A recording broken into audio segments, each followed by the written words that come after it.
You are out here making some really bad, foolish decisions using unconstitutional instruments. Rodney Sparkman. We are back with the Tamsen Bowles interview. This is part 4. This should be the last part. So we're gonna do that today. The 2 deputies. So they're trying to make it look like there's some kind of pattern. It's obvious. I don't know. I mean, or they're trying to make me look crazy or something. Because that never happened. I was not restrained by those security guards. That never happened. It was a total fabrication. Yeah. It's in the discovery report. But that we didn't even see until 2020 after they did the boys the second time. There's a lot of stuff that we didn't see until about 2016 until after they took them the second time. Yeah. So, there's that.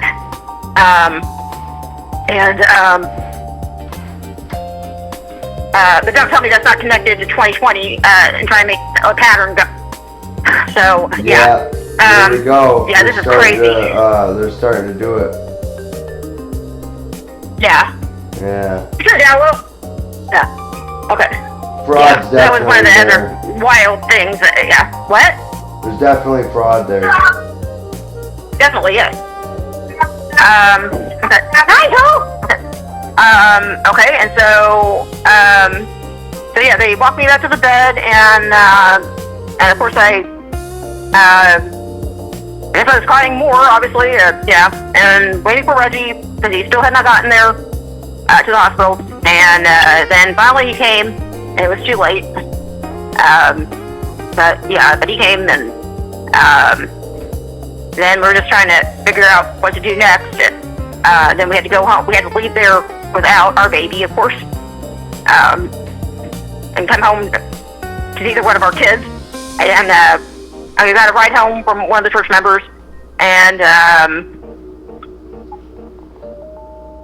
they were just using all kinds of things, and I mean, when you look at the reports, there's all kinds of detail from that hospital stay. So a little too much to go into, but I've covered some good points of it.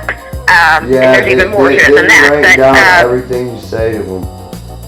Wait, I can't hear you. What? They write down everything you say to them at the hospital. Yeah, because because it even involves, it goes as far as a social worker, it's a hospital social worker, that was trying to get a car seat. Because that's what they offer. I mean, because you have to have a car seat. So, now with Nigel, one of the church people had provided that, so we didn't have to deal with that. Back in 2014, at this time, I had to talk to a social worker to order a car seat, because that's just their standard procedure. But even she got involved with this somehow. I mean, they tried to place it, they tried to make it look like she was the one, actually, in the hospital report that I got later on back in 2015 from the actual hospital, where they had to burn them to a CD the receptionist, because my lawyer was not there, a court reporting attorney at the time, she wasn't there, and she wasn't getting the hospital reports. I wanted them, so I went up there, and the nice receptionist, this is St. Francis, but the nice receptionist, she said I'd have to charge a lot of money if I give these to you, and without your lawyer here. So what I'll do is I'll burn them to a CD, and then you can take them home. I won't charge you anything. And so that's what she did. And then even in that, it mentions the social worker that was the hospital social worker that was just taking the report for the information to get a car seat, just a standard procedure. But but we had some kind of conversation while she was taking the information. The hospital social worker, and the subject of vaccines had come up, because we were talking about doctor's appointments, because we were just talking about a car seat, and then I mentioned something about how I didn't want to go to the doctor because they're always this is just an assembly line for vaccines, basically. I said something to that degree, and she's like, well, you should go to the doctor. You should go to medical checks. You don't have to vaccinate. And then I said, I know, but and then I mentioned about the time that they forced me and Reggie back when he was younger, he wasn't even a month old yet, Nigel. I mentioned this, that Nigel was having some digestive problems, and they wanted to go to the hospital for a week, and they prescribed him. Oh yeah, because I was saying it's not just vaccine, because they made us go to the hospital with him. They didn't even let us get a second opinion or anything. They just made us go to the hospital. He wasn't even a month old yet, and we're in the hospital for about a week with him. He had GERD at the time, which a lot of young kids have, and that me and Reggie, we didn't like the prescription that they gave him. They were using that in the hospital, but we actually, when we got him home, we healed it on our own with some natural stuff.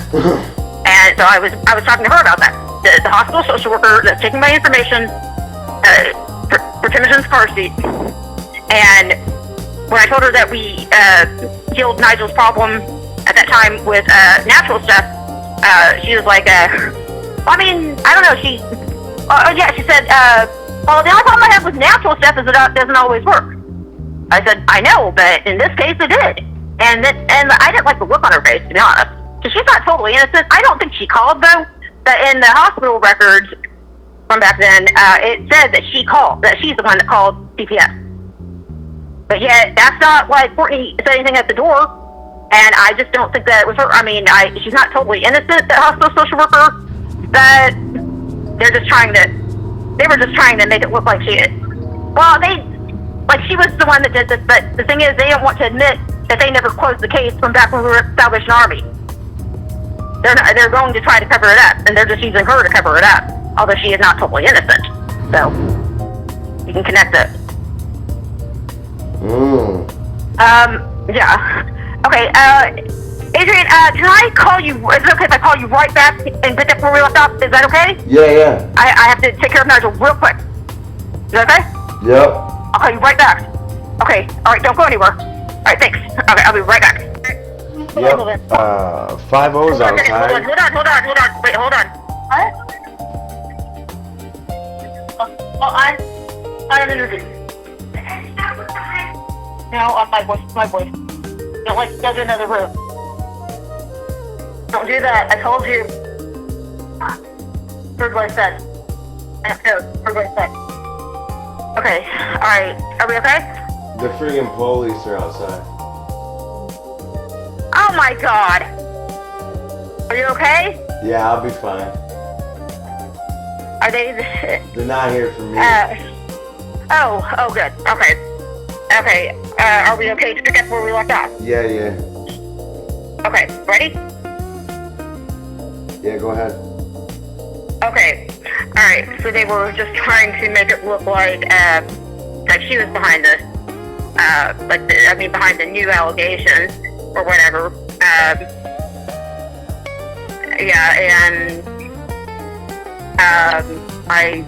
The hospital social worker, I hadn't even, she was like there, I hadn't seen her, I only met her once, and that was like the second day. So even before, it was before CPS involvement, because I remember when Reggie said that Courtney was there taking a report, I actually thought maybe this is just that... tripping me out with the red and blue lights going on. Hold on, I'm getting distracted. Okay. I'm sorry. Alright. It's just weird sitting in my kitchen and seeing that outside my window. I understand. I gotta roll this cigarette and go in the other room where I can sit away from this shit. Okay. Just cause I don't like them. I don't like them because I know what they do now. Yes, exactly. You know, on one hand, they say they're gonna uphold your rights, but they just turn around and, that's why God said don't make oaths, because you're just gonna turn around and break it anyways. Oh, okay. Yeah, they ain't even supposed to be doing that. Exactly. Religiously speaking, but that has nothing to do with the law. Okay. But, yeah, you go ahead where you were, I'm sorry. It's okay. You're okay. The hospital social worker, I remember when Reggie said that Courtney was there taking a report at our apartment, that, I thought that maybe, she may have been behind it, because of the look on her face when I was talking about natural stuff.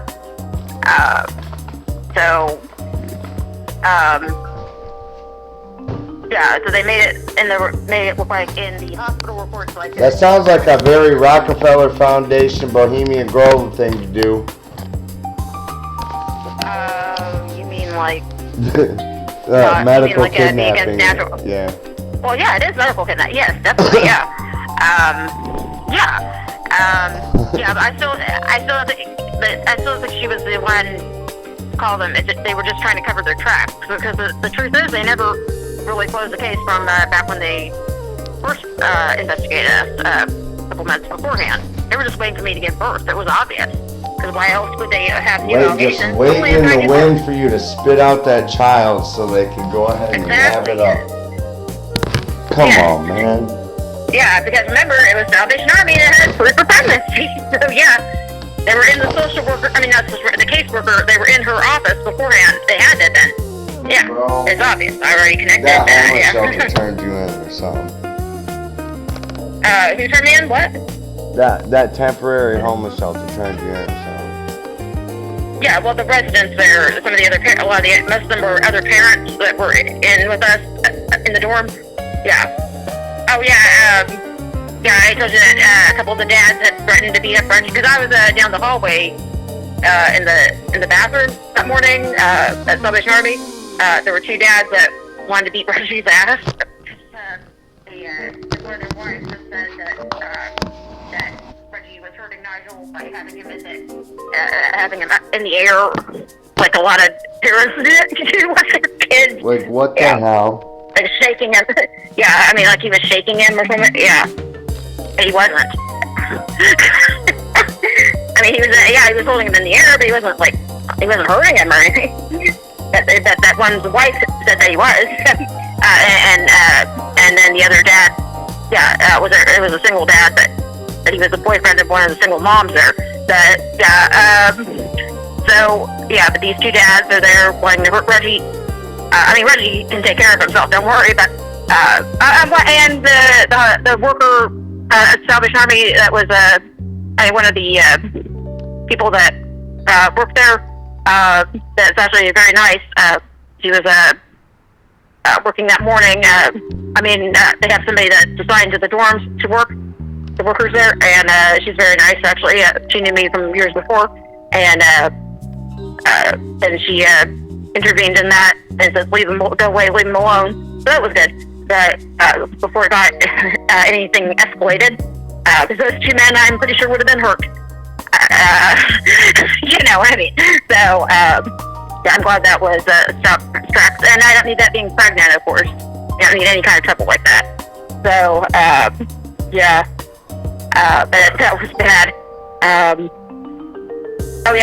that one dad the husband of the wife that was saying that Reggie was doing that, he even said to Reggie at the door, he said, I don't like child abuse, Betty. Like, who does? I mean, come on. So dumb. That sounds like what they did with me with my dog. That sounds like what they did with me with my dog when they kept calling it dog abuse when my dog was fucking going in front of me and getting stepped on while I was walking on accident. Yeah.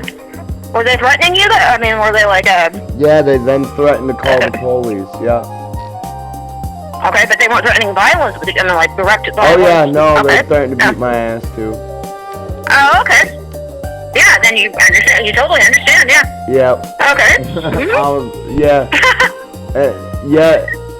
Yeah, they can sit there. Man, I tell you what. If I ever pick my son up and somebody fucking calls on me because of that, once I get that case thrown out, I'm gonna find where they live and I'm gonna call on them. Okay. Yeah, see how they like it. And if it ain't for that, it'll be for something else. Maybe they got a tax problem. Maybe they don't have kids. Maybe they got a tax problem. I don't know. You know, there's ways to find things out. Yeah, well, a lot of times when they make accusations like that, a lot of times they have some mental deficiency or something. So that's not their fault. But when it affects, you can do all kinds of things about that. So you can take care of yourself, whatever. so that you don't affect other people's lives, Make especially them the lives of think children. like- Yeah. Bunch of What? jerks. Bunch of jerks. Yeah, to say the least. Yeah. Karens. Bunch of Karens. Yeah. Reminds me of the like the what's it? Homeowners Association. Or no? Okay. What HOA? Yeah. Yeah. Bunch of fucking nosy neighbors. You know what I mean? Exactly. Yes. Oh well, that ties into the second story. I mean, the second kidnapping. But yeah, I'll get to that in a little bit. Yeah. Yeah, you know about that. Yeah. Yeah, that was interesting. Okay. Yeah. Yeah, and I'll probably get to that here in a second. Yeah. I didn't Yeah, I might realize be how just big a- this was. This was an ongoing thing. Like, they were plotting. Well, they went away for a couple years. Yeah. They left us alone for a couple years. Well, yeah, hold on. I'll get there. They were scheming. Yeah? Yeah. I guess when they first came to the Salvation Army, I guess that's when they were salivating at the mouth. I mean, they saw how beautiful Nigel was, so, you know, to that. Determined to get your kids. Yeah, and waiting for me to give birth, of course. Yeah, at that time. Yeah, 2016. Yeah. That is terrible. Yeah, because if I wasn't pregnant, they probably would take Nigel right away. Maybe right out and keep it. I don't know, maybe. And now, this isn't a family of separation, right? So, y'all weren't even separated. No. So, what Maybe the like- fuck? This is how they drive a wedge in a family unit, right here. Oh, yeah. Absolutely. Yeah, we're so there, yeah. Okay. So don't you guys give up on each other. That is well. advice that I can give you. Oh, I appreciate it, yeah. Yeah. Continue on. Okay, so... Oh, no, I gotta stop tape. Go ahead. Okay, and It's gonna be a then... long one. So we, I'm gonna have to split Yeah. this up a couple episodes, but that's alright. okay. Alright, okay, so... Oh, and then with that hospital social worker, yeah, also in the hospital record, it also... Here's how far they went on the hospital record with her, trying to cover their own tracks, of course, by using her. They said something about how when right before they took Nigel out of the Child Advocacy Center, that David, the supervisor, major piece of shit. Okay, well, like David was trying to play the hero. It made it look like David was trying to play the hero because what it says is something like right before Passmore came out with the chart, that the hospital social worker, the same one that was, the one that took the information for the car seat. Okay, like she had, first of all, it said that she's the one that called CPS this time while I'm in the hospital, because something about us not wanting to take take our newborn to wellness checks, because we're natural or whatever. Okay, so beyond that, David was wanting me to take the newborn home. That David actually wanted us to take the newborn home. Didn't say anything about Nigel really, but the thing is, he made it sound like that the hospital social worker called him. Somehow she called him before they could even take Nigel. That she called him and said, "No, don't allow this. Don't allow either of them to go home with the parents." And he's like, "Okay, then I guess I can't." So this hospital social worker, so David is wanting to save the day and allow us to take our newborn home, but the hospital social worker calls and says, "No, neither one of them can go home with the parents or be with the parents. You have to take the newborn." And then he's like, "Okay." So how does a hospital social worker hold any water or any weight in a situation like that, in a decision like that, even if she is the one that called CPS, which they're claiming, which she obviously didn't. They're just trying to cover their tracks. But David is trying to look like a hero and acting like this hospital social worker has some kind of power, just because I guess she called CPS. But this is in the hospital records. This is crazy. It makes no sense. And why would the newborn come? I think this is after Passmore was saying that we were possibly starving Nigel. They can never make it make sense. This makes no sense. I know, but it just sounds wild. Yeah. So I mean, yeah, it nothing makes sense on that one. I mean, a lot of what they say doesn't make sense. I know that, but this is even more outrageous. They never can. He's just trying to play the hero and everything. I know, but a supervisor trying to play the hero. This is a CPS supervisor who was involved in the decision in taking the boys. He was. Yeah, and he's trying to play the hero. He's trying to play the hero. This is sick.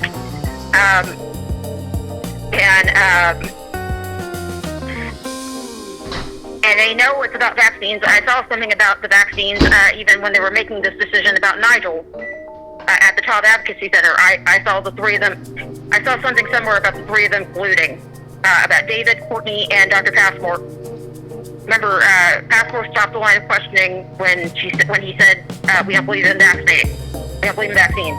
I got the picture of the guy who's trying to put me in prison right now. Okay. Not gonna work, buddy. Tell me this: how can he throw me in jail for not showing up to a hearing that's based on? Okay, so it's a order to show cause based on motherfucking non-payment of support when he's collecting support from me. So no, I will not be showing up to that fucking hearing because you're garnishing my social security on the fucking 3rd of the month, ain't ya? You know, half of it when you ain't supposed to be. These motherfuckers are straight up corrupt, dude. Yeah. Every case I've ever heard, including your case, like who just comes in medically kidnaps a child and like, oh, you're not making the correct medical decisions. That's your right, not the state's fucking parents portray responsibility to come tell you what to do. And they didn't even say anything to us on the day they took it in 2016. They didn't even say anything about vaccines to us. I mean, about them taking it because of that.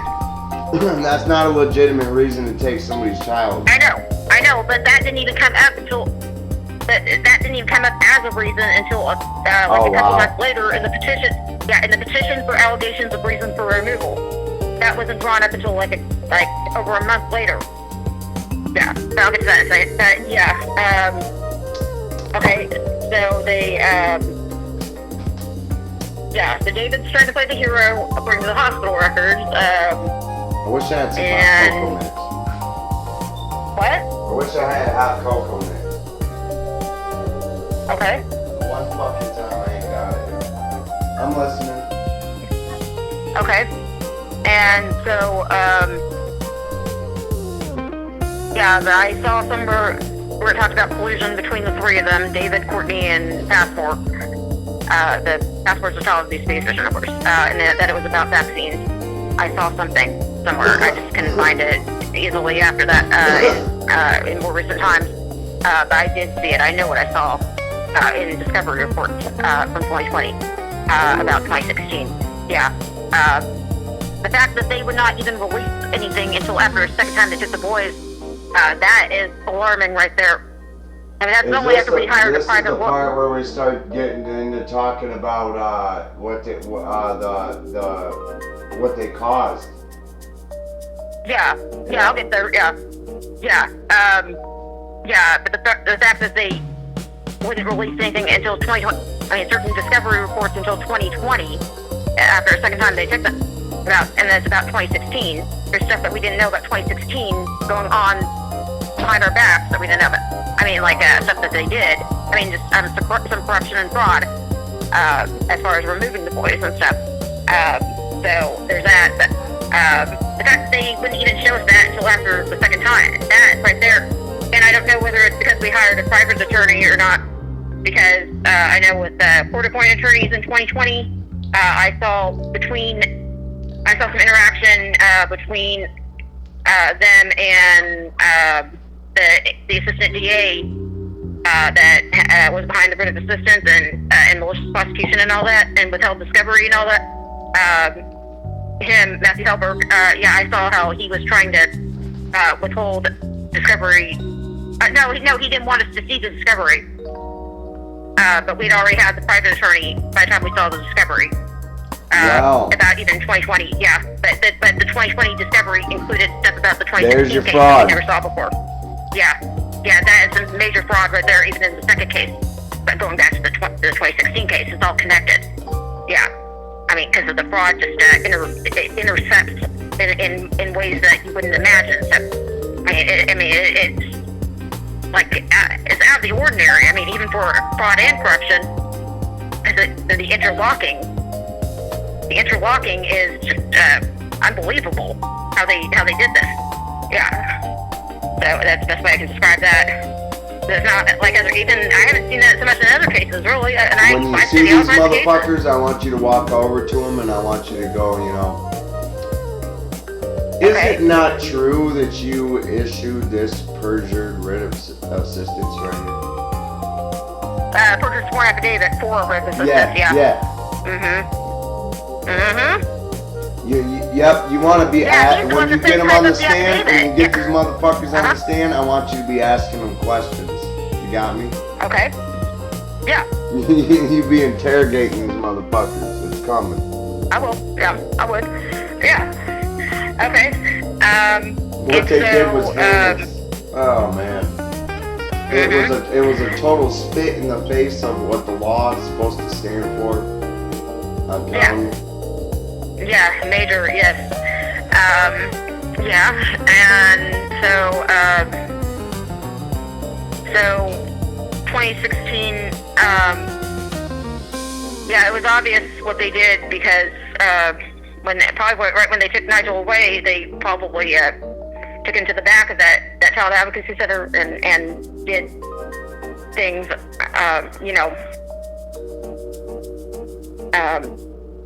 because we saw him less than a week later, and he had lost a lot of weight, and he was very stressed, and I don't know, I think they did something to him. His eyes were not the same. It was less than a week after they took him. It was obvious, even then. Now he started looking better along the way, even after that when, I guess, after they give him something, then for him to have it, and there's a lot of stress because of trauma because they took him away. Yeah, so I don't believe that's not a factor. I'm sure that's a factor, but there had to be something more, especially with all the factors in place. Considering that one of the reasons they took the kids, it would later say, is because we don't believe in vaccines.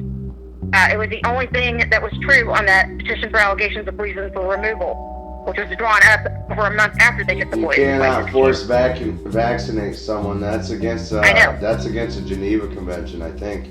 I know, but they deny to this day that they ever did that. And they blame me and Reggie for what happened to him.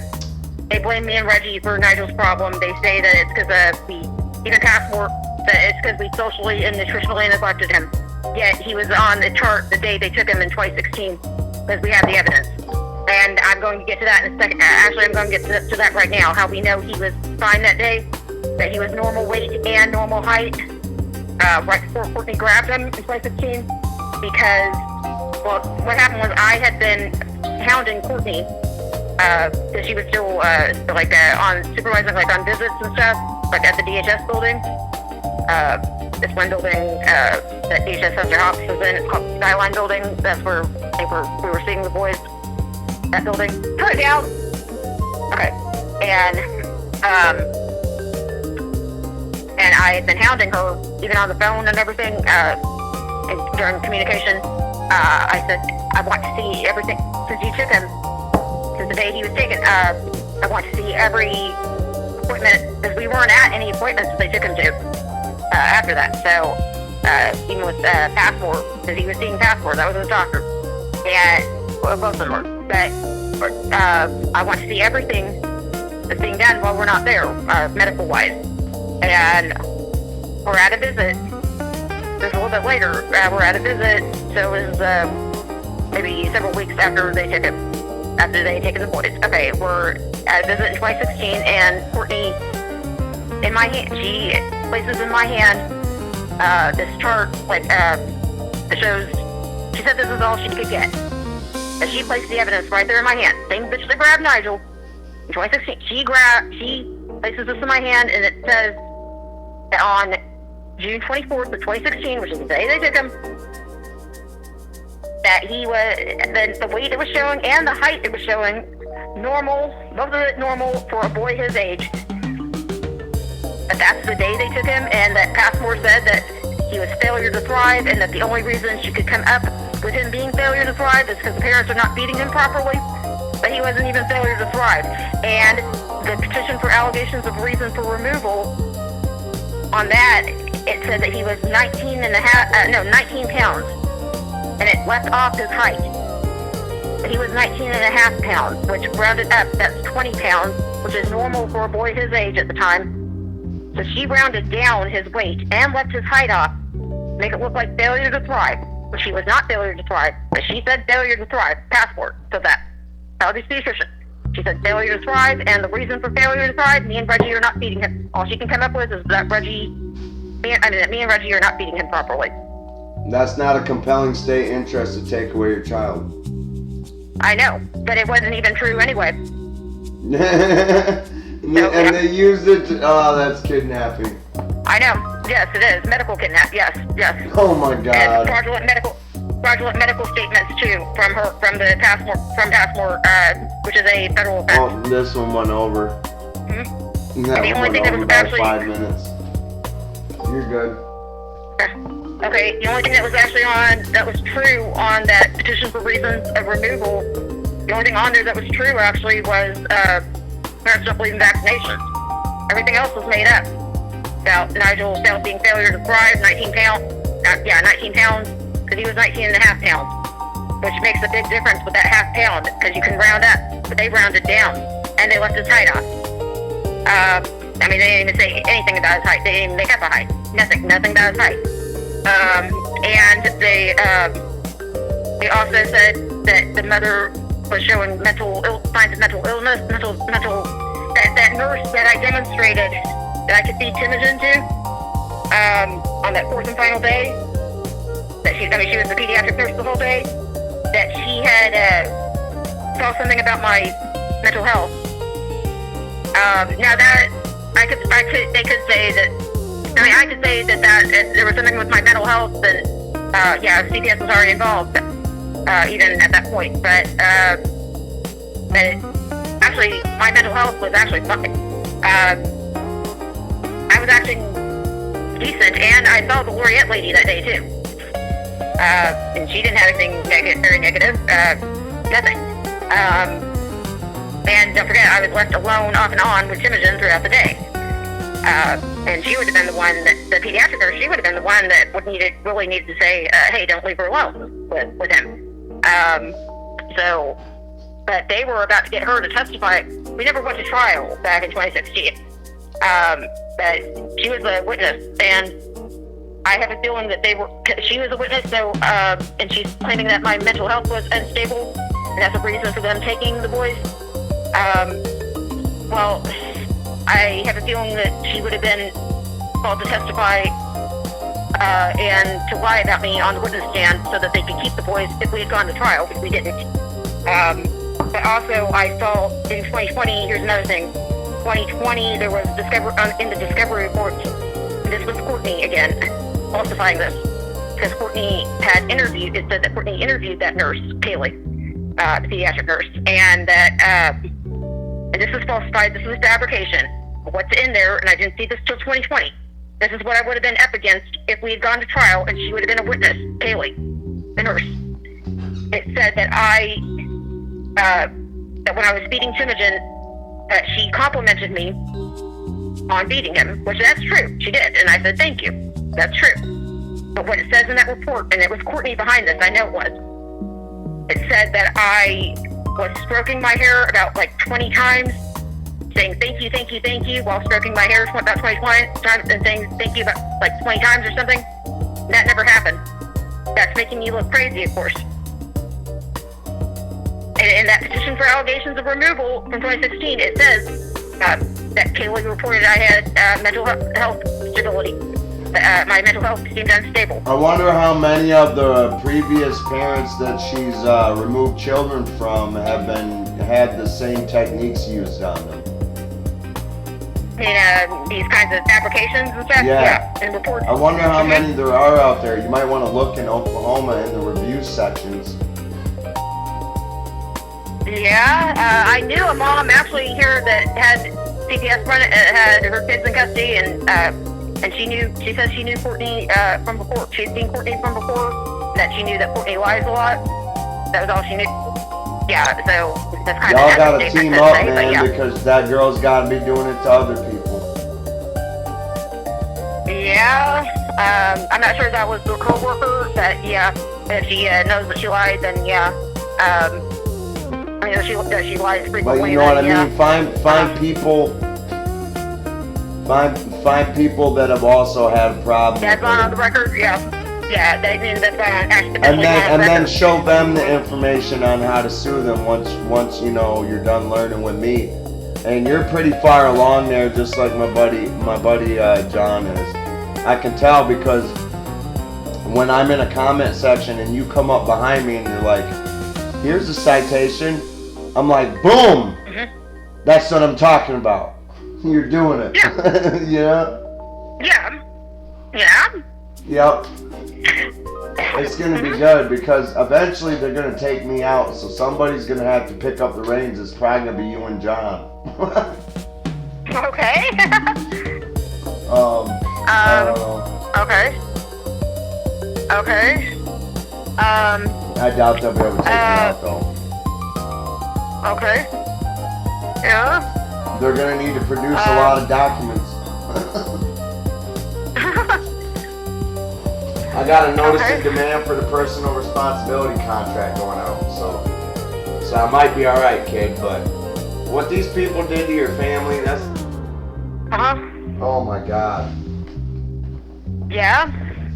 Yeah, and David allowed Courtney to get away with all the stuff. Yeah, I mean, Courtney is responsible for all of this shit right here.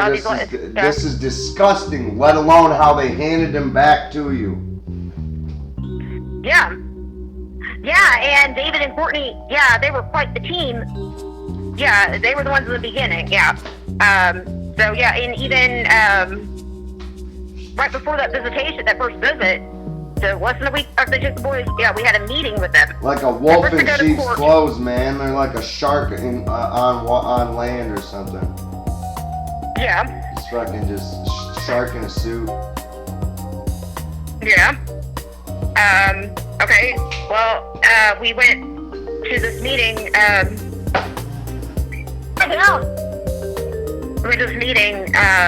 than a week after the boys in 2016. David and Courtney are there, and first of all, it's weird because, well, first I have to tell you that, before this, Reggie had been on Facebook, and in the comment section on his profile, he was having an interaction with a family member of one of his cousins.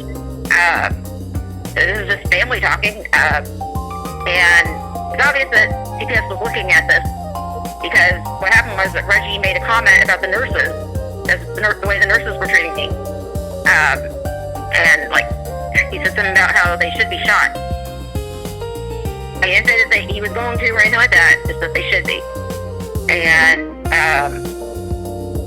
well, we get to the meeting, we're waiting at the Skyline building, which is where DHS has some offices, and where you can visit your kids, but we're just there for a meeting with CPS, and, we're in the waiting room, and this armed officer, I guess is with DHS's police, is what I'm thinking.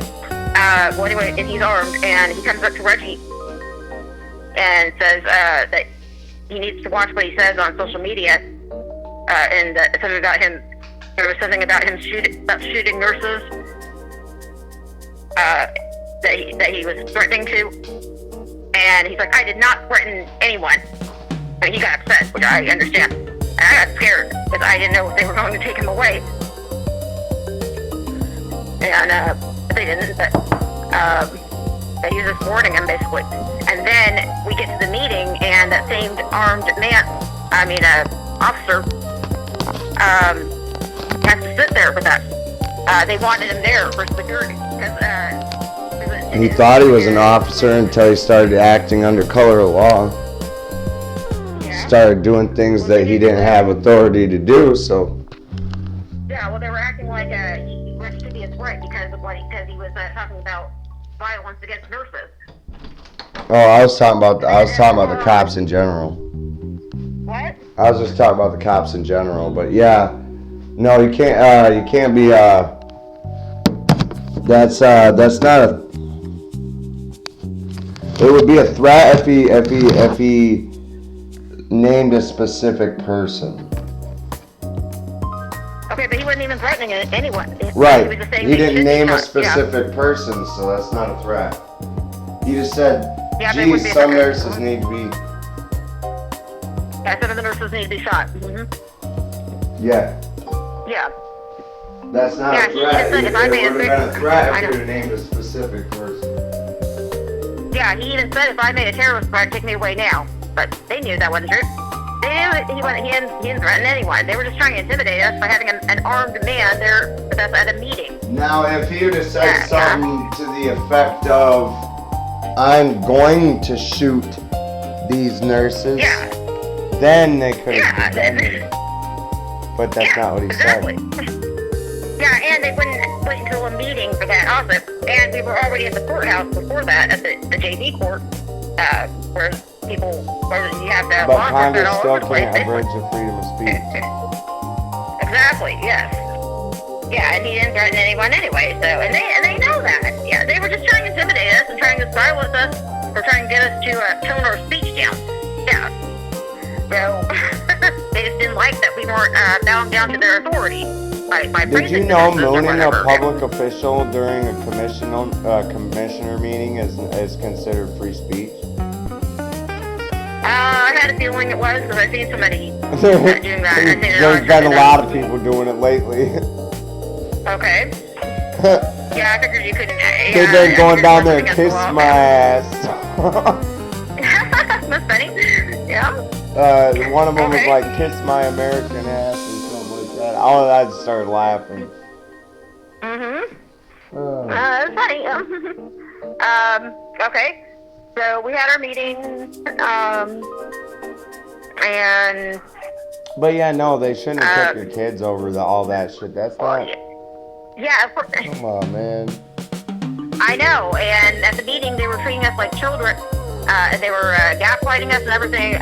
It was David and Courtney and some other people, and with DHS. And also, not only that, it was weird because, get this, and we never had this with any other time we met with DHS, even in their building. We never had this, and this is weird because, and it's like very childlike.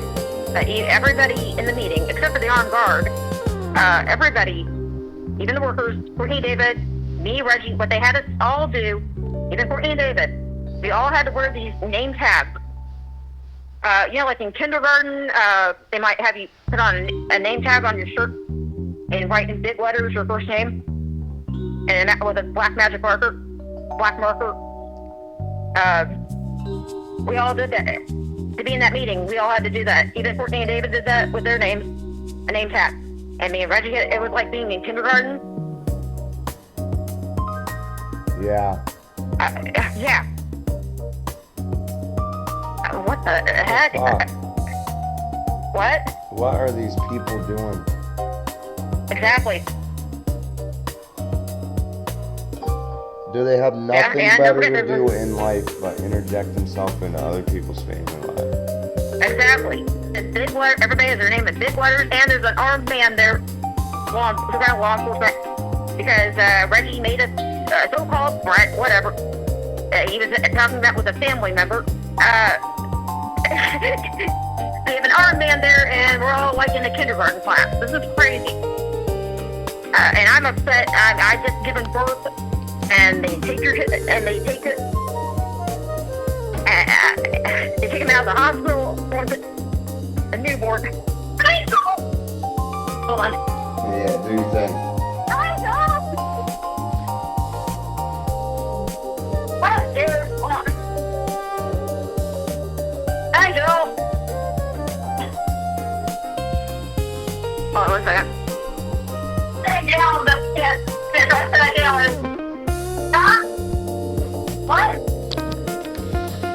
Put it down in my... No, don't put it down. Put it down. No, put it down. Hold on. No. I gotta get this place ready. I got inspection coming up.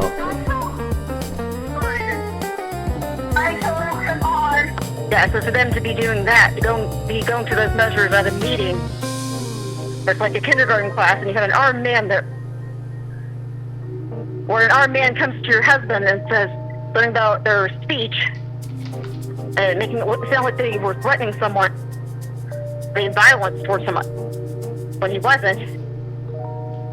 Yeah, it was too much, but I still had to be in the game, so to say, or whatever. I did what I could, and oh yeah, and then we had a visit the next day. We hadn't seen them in less than a week. We hadn't seen them since they took them, but we see them the next day, and Nigel wasn't looking too good. Yeah, we know he's under stress, but it looked like more than that. It looked like they did something. So,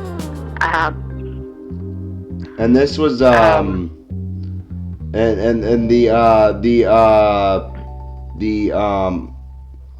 explicit assault by the police officer. When did that happen? Is that was 2020. I'll get to that. Okay, yeah, I'll so get that's to that later. Bit, yeah. That was second connect. Yes.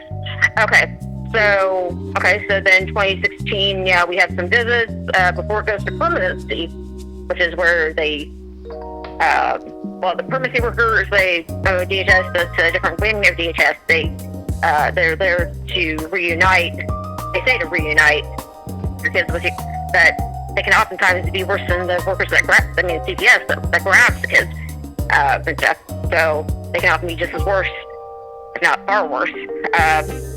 But we get a permanency worker, and we're going through the court system. At the JV court, why the hell would they place you in permanency? That doesn't make any sense. Well, that's who they say reunites the kids. That's good. That's what you want, but because you want it out of CPS's hands.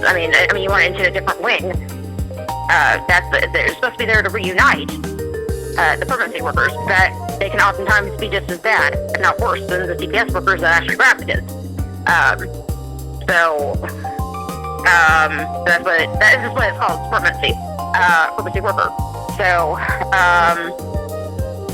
we get one, and sounds like they were trying to prevent your children from going to foster care. Well, they say that, but they. And another one was trying to take them into foster care. Well, that's what they did when they grabbed them. When they took them away, they put them in traditional foster care. We never got to meet the parents that were the traditional foster care. Reggie's in-laws were the only ones that were willing to take them in, but they were bad, the in-laws. They're not even blood relatives. But at first they seemed okay, and then they weren't, to say the least. They got bad. Maybe they were always bad, but it didn't come out until later. Until a little bit after the boys got in their care. In 2016, but yeah. So, sounds like you dodged a couple landmines there. Yeah. Okay. Yeah. Well, the pharmacy worker was just working with us, but she wasn't the greatest, but just working with us a little, and even though she was corrupt, but not entirely corrupt. So we have that, and the in-laws were trying to interfere, and we got them out of the hands of Passmore and into the hands of I remember Passmore had already done the damage to Nigel that would start this.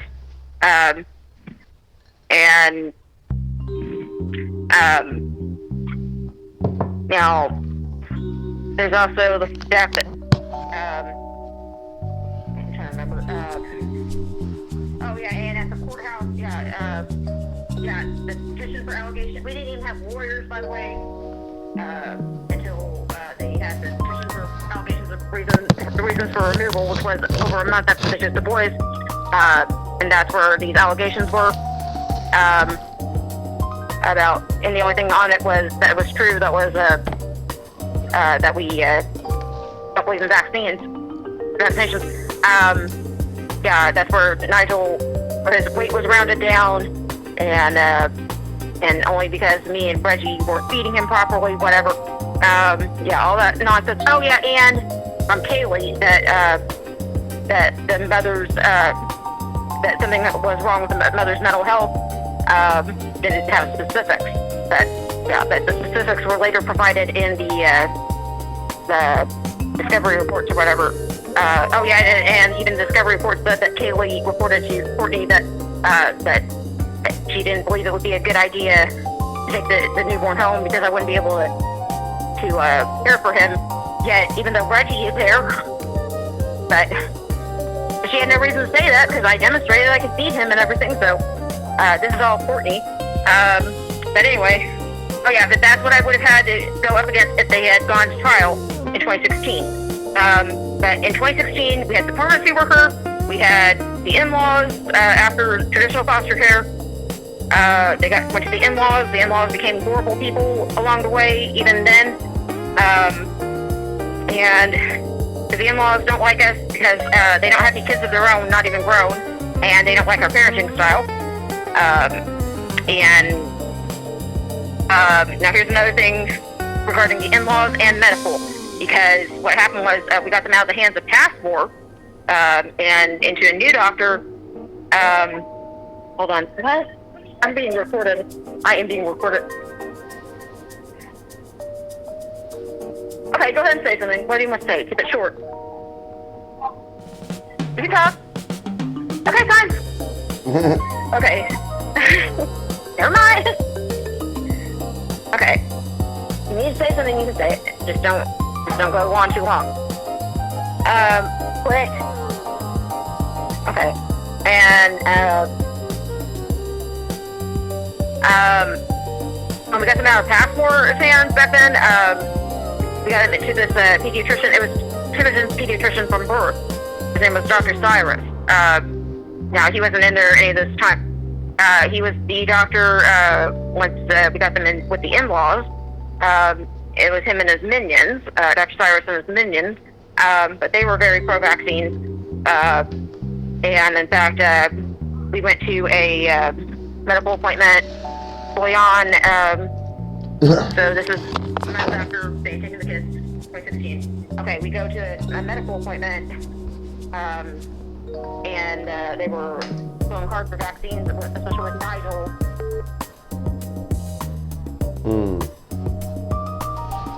One second.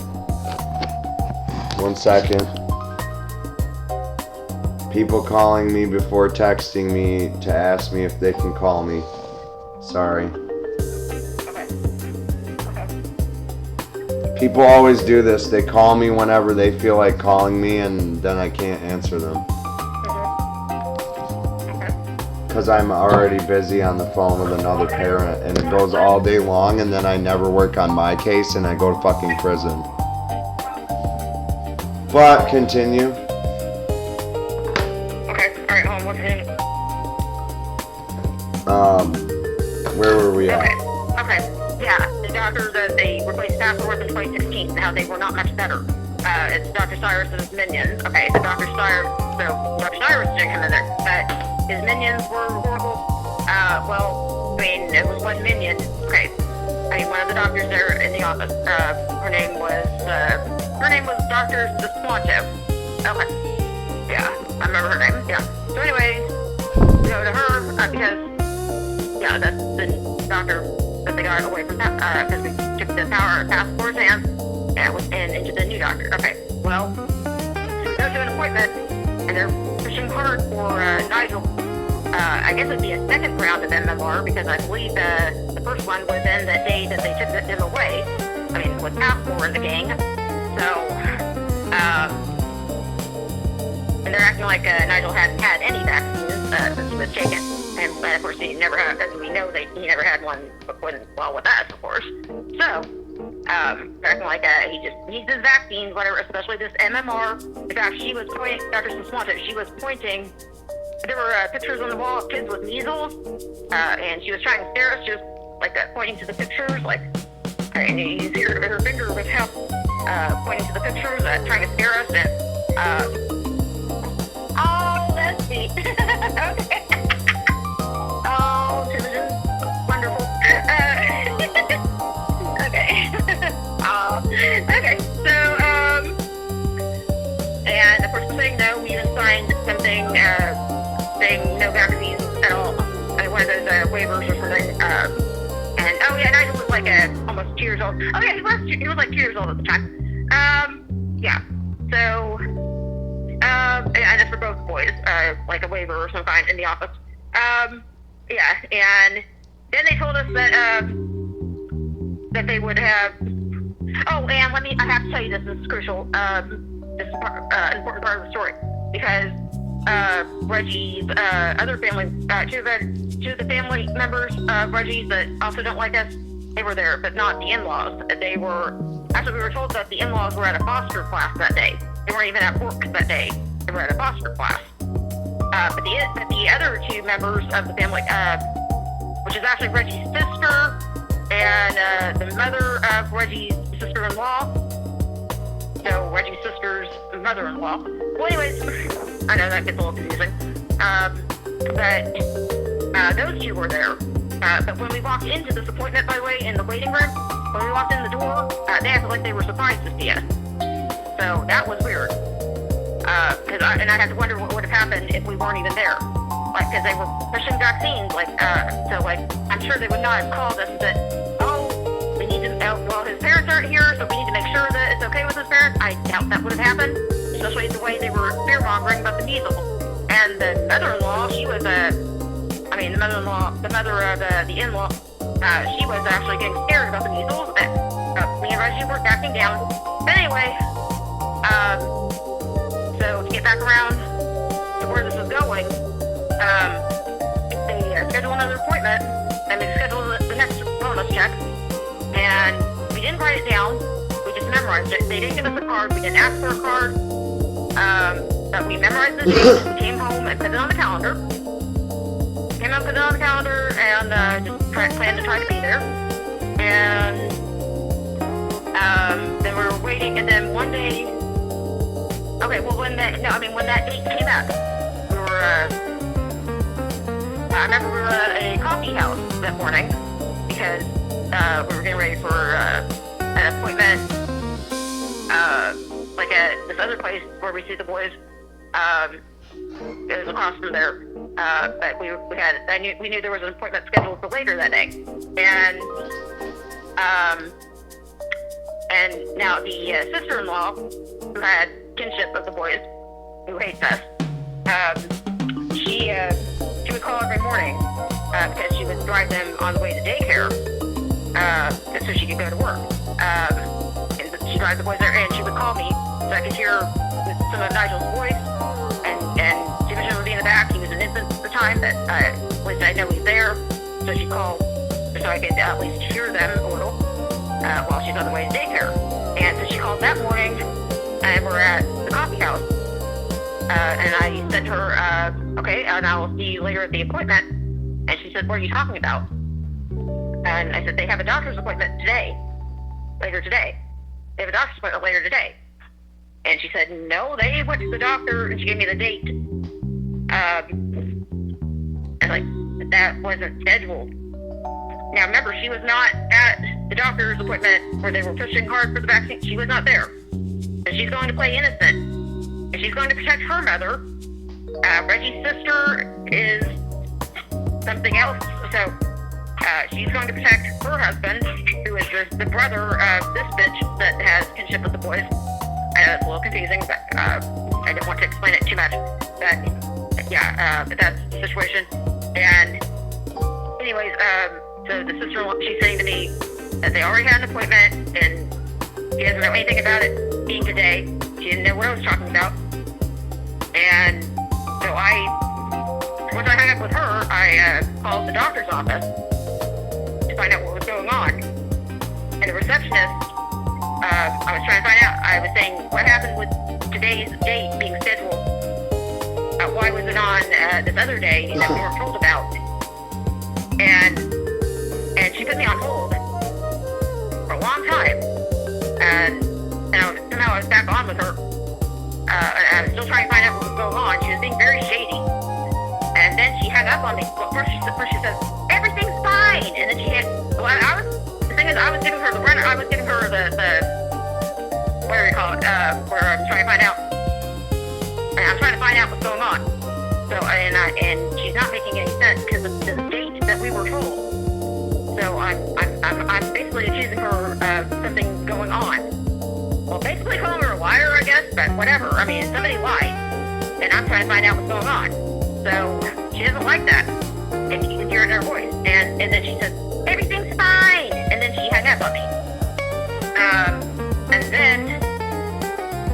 And then our pharmacy worker had even gotten on to me later saying that me and Reggie are not allowed to call there anymore because I basically called the receptionist a liar. And that if we call up there again, we will be banned from that doctor's appointment. Doctor's office. What the Reggie fuck? would be banned from there if I call up there again. Yeah. Yeah, because I basically called the receptionist a liar. Cry me a fucking river. Wow. You know what they did. Yeah, a canceled appointment on us. And Reggie's family is covering that up. Because they hate us for being against vaccines and having a different parenting style and all that. And these in-laws don't have kids of their own, not even grown, so... They're already bonding with them. Great, go ahead, what? My dog. Huh? It was my dog. Okay. She was going crazy. Okay, you heard everything. Okay. Yeah, I heard what you Yeah, so you heard said. everything I said? Yeah.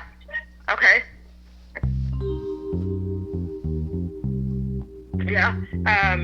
So obviously, that canceled appointment, they did something.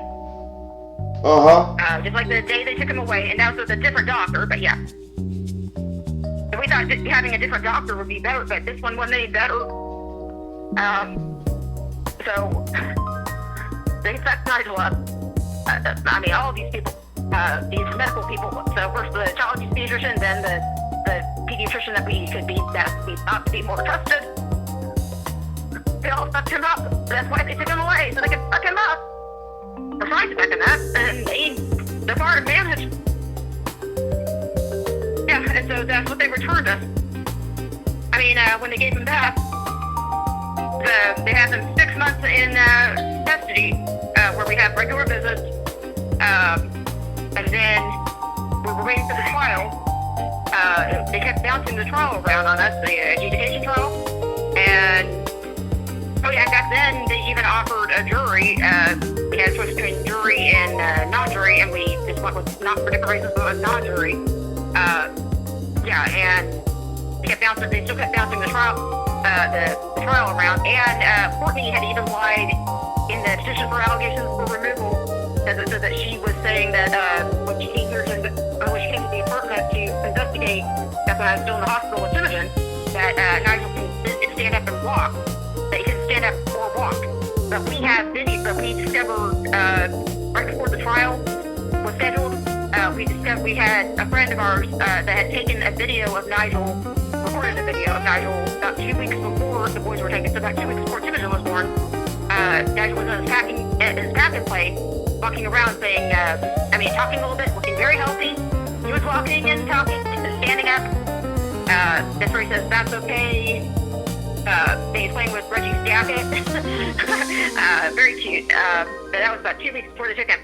So he was not starving, because it would take a while to get to a point where you're starving so bad that you have to be taken away from your parents. Pulled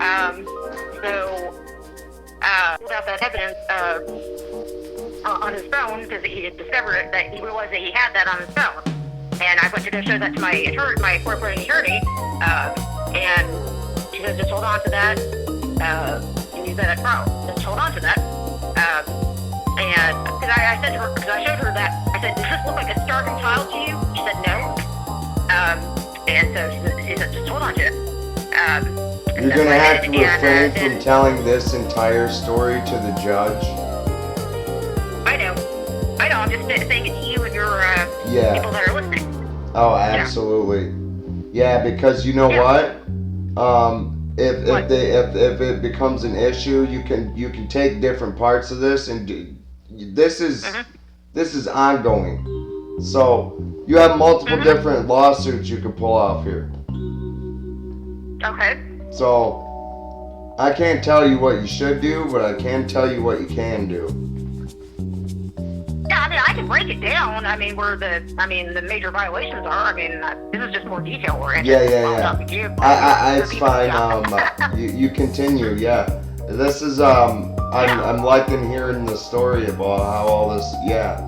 I want to hear how it all plays out, because that's crazy. Like, how you just gonna come into somebody's life, violate their medical rights to their child, and all this other shit?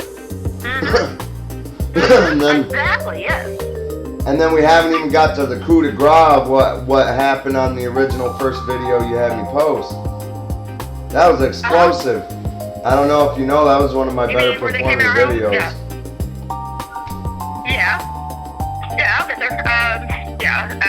Okay, so I'm still on 2015, but I'll get there. It all ties together, So 2016, okay, so the trial, so I bring it, so then we still have that video when we're set for trial, and they, what they did was they played that without us in the courtroom, they pushed that video of Nigel from a couple weeks before the boys. They took that video and showed it to the DA at the time. There were two DAs on the case. Two assistant DAs on the case at the time together working on our case. Against us, prosecution.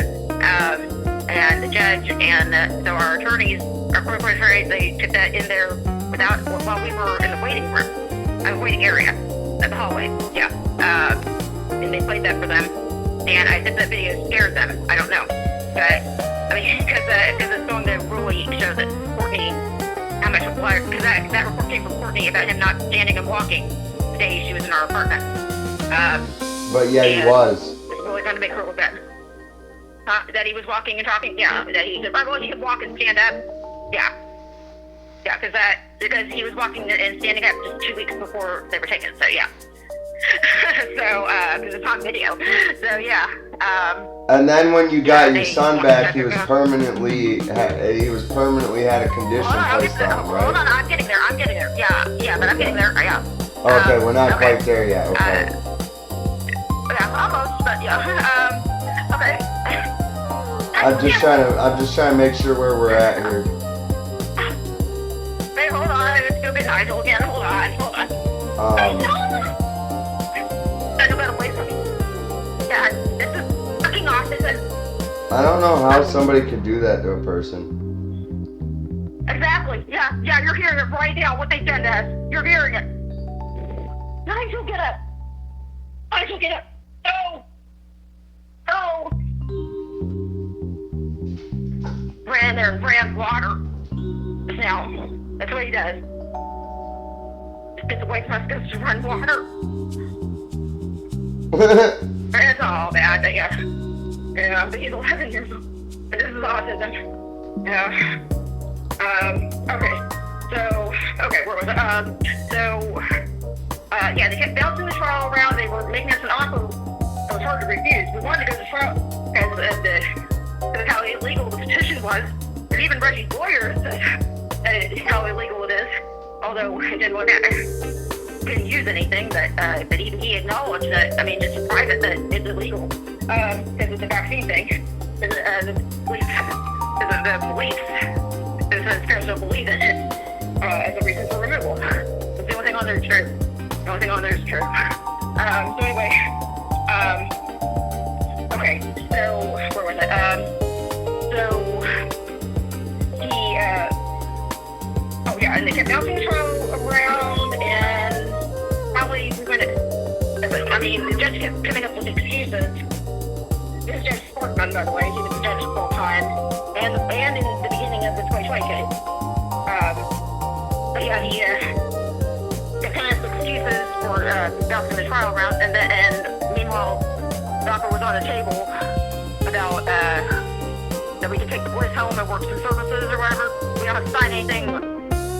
It sounds like we took them up on that deal because without signing anything, of course. And we could work services within reason with the boys around the clock, home around the clock, but under DHS supervision. We went ahead and took them up on it because the boys were so young. You have a 6-month-old and a 2-year-old. They need us, so yeah. So we, within reason, took them up on their offer within reason. Didn't sign anything. And then for 3 months, we were under DHS supervision, and then they closed the case in our favor in March of 2017. So that's 9 months total for the boys being wards of the state. And Nigel, okay, they never said that they vaccinated him. We just had hoped that they hadn't. We didn't have any proof of them doing that. They wouldn't say anything. So we just, and he seemed okay except for the trauma. Yeah, he wasn't delayed or anything. He was getting back to normal. He seemed pretty normal in some areas, just like his old self. But then, as the year went by in 2017, he started regressing from his abilities, and it became more and more obvious what they had done. And it lines up with testimony across the nation of parents that take their kids in for those,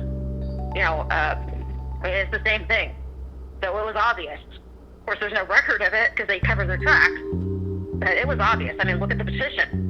Why else are you going to take the kid if their parents don't believe in something and not do it yourselves? That would be negligence on the state's part. And even an attorney an attorney friend of mine from another state, even he confirmed that. Plus, he saw the before and after of Nigel. It was you have seen too. So it's obvious by law, by common sense and logic. It's obvious what they've done to him. They just don't admit it. So far, I mean, we haven't found anything. We have some other avenues we can look into that see if there's anything that so far we haven't found any evidence. To verify. On the record that they did this. So then we had to. So once the boys were home, we had to deal with the trauma. We had the aftermath of the trauma, and then Nigel started regressing, and that became even more difficult. We had to deal with that. So we were trying to heal that because we knew what they did. It was obvious, and so now we have to heal that without any money. They didn't give you any money when they returned their kids either. They don't give you nothing, really. I mean, except some shit that you don't really need.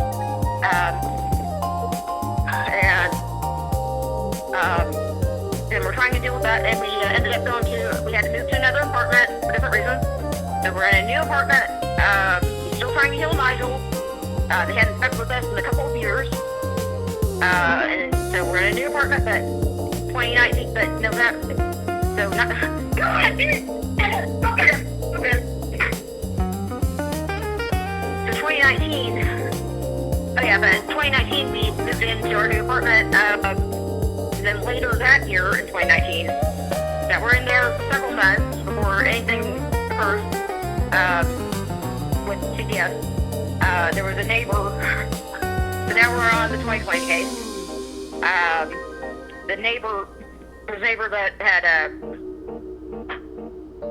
approached us, at first it was about furniture, because she looked in and saw that we didn't have any, she walked by and saw that we didn't have any furniture.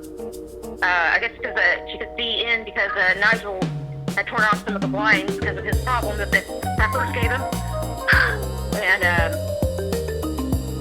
And eventually all the blinds were off because of his problem. By the time the CPS got there, by the time they could do the boys again, all the blinds were off. Oh yeah, actually even when they came November 2019, Yeah, in November 2019, they came, this neighbor, she had tried to help us with some stuff, and she brought us food a couple times and some stuff. Nice neighbor actions. Not anything real bad. Although there was one night. Now Timothy is 3 years old, about 3 years old at this time. Yeah, 3 years old. And he. He gets my hold on. Nigel! No! No!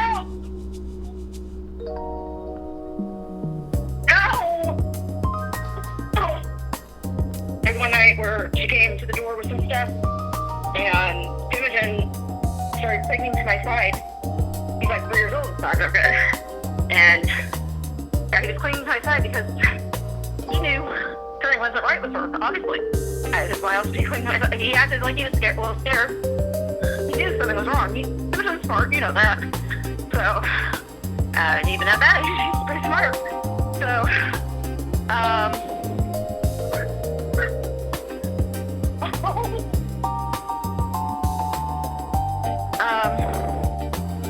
okay. Is there? Yeah. Is there? Okay. And then, you okay? Alright. Okay. Okay. And so, yeah, but also she'd bring us stuff. Well, twice she brought us food. And, oh, sweet. That was sweet. But the first time that she brought us food, we accepted it because there was some stuff that looked good. And we already had plenty of our own food, but as friendly neighbors, we accepted it, and some of it was good. The second time, we just turned her down, and not only that, none of it looked good to me. So I didn't have a problem turning it down. And I didn't get mad at all, as would be claimed in that video that you saw by the CBS worker. And even if I did, so what? But it's not even true anyway. But anyway, okay, so that neighbor, she, according to the discovery reports, it was, I mean, she has an alien, but it was obvious because what's in the discovery reports, the timing, everything lined up with it being her. And the alien she used was Rainbow Dancer, which is just very questionable. I mean, you know. That's very questionable. And why not, and why would CPS allow an alien like that? Why not let someone like Jane Doe? What's wrong with that? That's the most common. Why aliens like that is sick? Yeah, that's the alien she used. And it was obviously her. And that she believes that the boys look skinny. And then there's the fact that we had at least once turned down food, and the boys look skinny. And they are small for their age, but they are healthy. Except for what they did to Nigel, other than that, they are healthy. And oh yeah, and Nigel, yeah, that's another thing. At 2016, yeah, he was small back then, but he was healthy, very healthy. And nothing was wrong with him at that time. I mean, it's a little slow in development, but other than that, but a lot of kids are slow in development. But other than that, he was fine. So it's just another, it's a case of taking someone small for their age and making it look like their parents are starving them because, well, they're small for their age, so it's easy to say that their parents are starving them. They're just taking advantage of an opportunity, I mean, of a fact, and making it look like something it's not. So, keep that in mind. And now they can do that easier with Timogen because he's not a newborn at this point. And it's kind of hard to do that with a newborn, although they had accused me of not wanting to feed him, so that ties into because if you don't feed someone, well, you know, so, yeah, so it's all kinds of same with allegations-wise, and that they even did that with our newborn. So, yeah, so they were able to be clever like that. Okay, so, yeah, but that's the neighbor.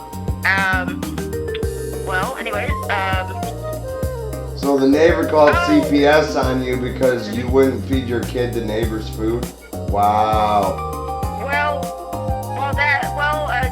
I turned her down the second time. Well, the second time she brought food, you know, we turned her down, but also the boys looked scared. Well, maybe she was mad about that. Maybe, I'm not sure. She She always seemed weird anyway. I'd offer her a fucking nice-ass casserole with X-Lax in it. Okay. Okay.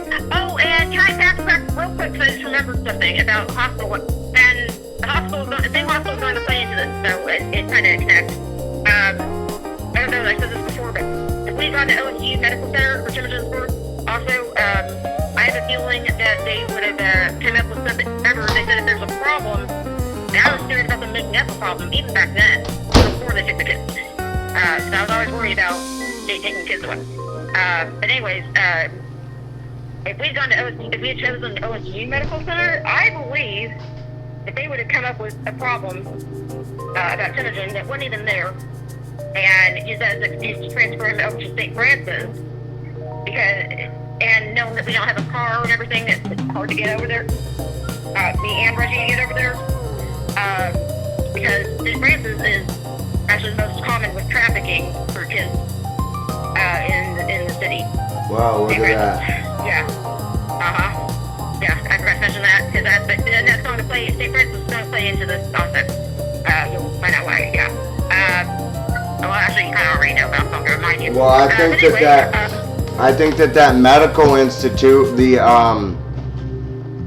one that you were talking about, that probably had something to do with it too. Medical institute, which one? The one the one that you mentioned earlier. Are you about the Child Advocacy Center where there's bars on the doors? Yeah. Or windows or whatever? Yeah. Oh yeah, that's the Child Advocate. That's the Child Abuse. Yeah, they're also associated with the Child Abuse Network. Yeah. Yeah, but that's where they examine kids. That's where CPS will take them to be examined by their child abuse pediatrician. That's the office they usually use. Yeah, and usually you take a kid in there, they won't come out. It's almost like every time, unless you have a strong advocate with you, maybe. But yeah. Yeah, wow. I would recommend taking your kids in there. Yeah. I'm sorry. Get down here. Oh, why are you doing that? Right.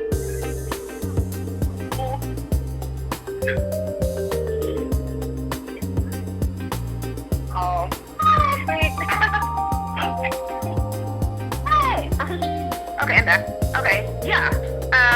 Oh yeah, and that's where they were trying to take them. Okay, yeah, I'll get to that in a second. Yeah, that's where they were trying, when they were at the door, they were trying to get them there. Okay, but I'll get to that in a second, yeah. Okay, so, yeah,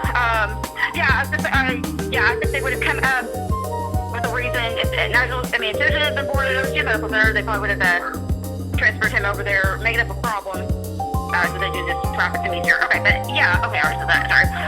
My mind's a little scrambled. I'll get to it, don't worry. Okay, so that's 2020.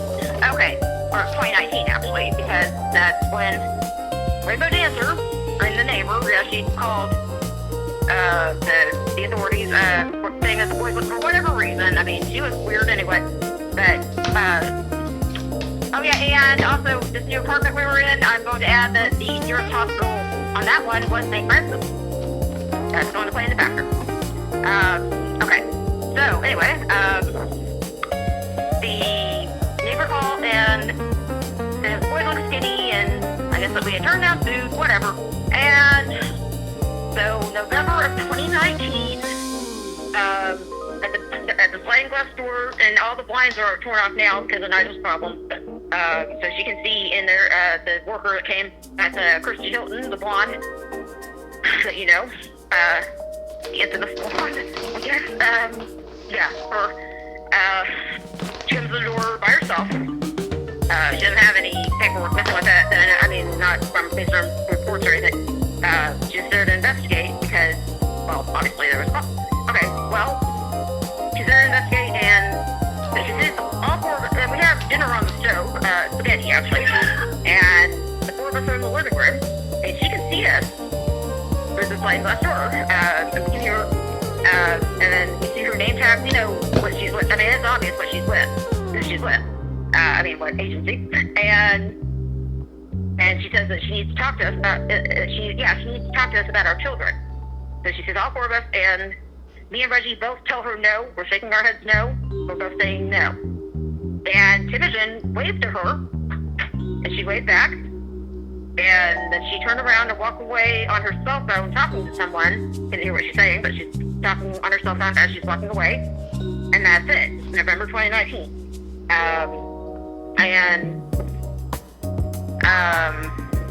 So we denied her access, and what she did in between that time, because it's reported that the boys were skinny and that we may be starving them because they were malnourished, what she did was go check, and the boys hadn't been to a medical appointment in a long time. We were going to medical appointments after we got them back in 2016.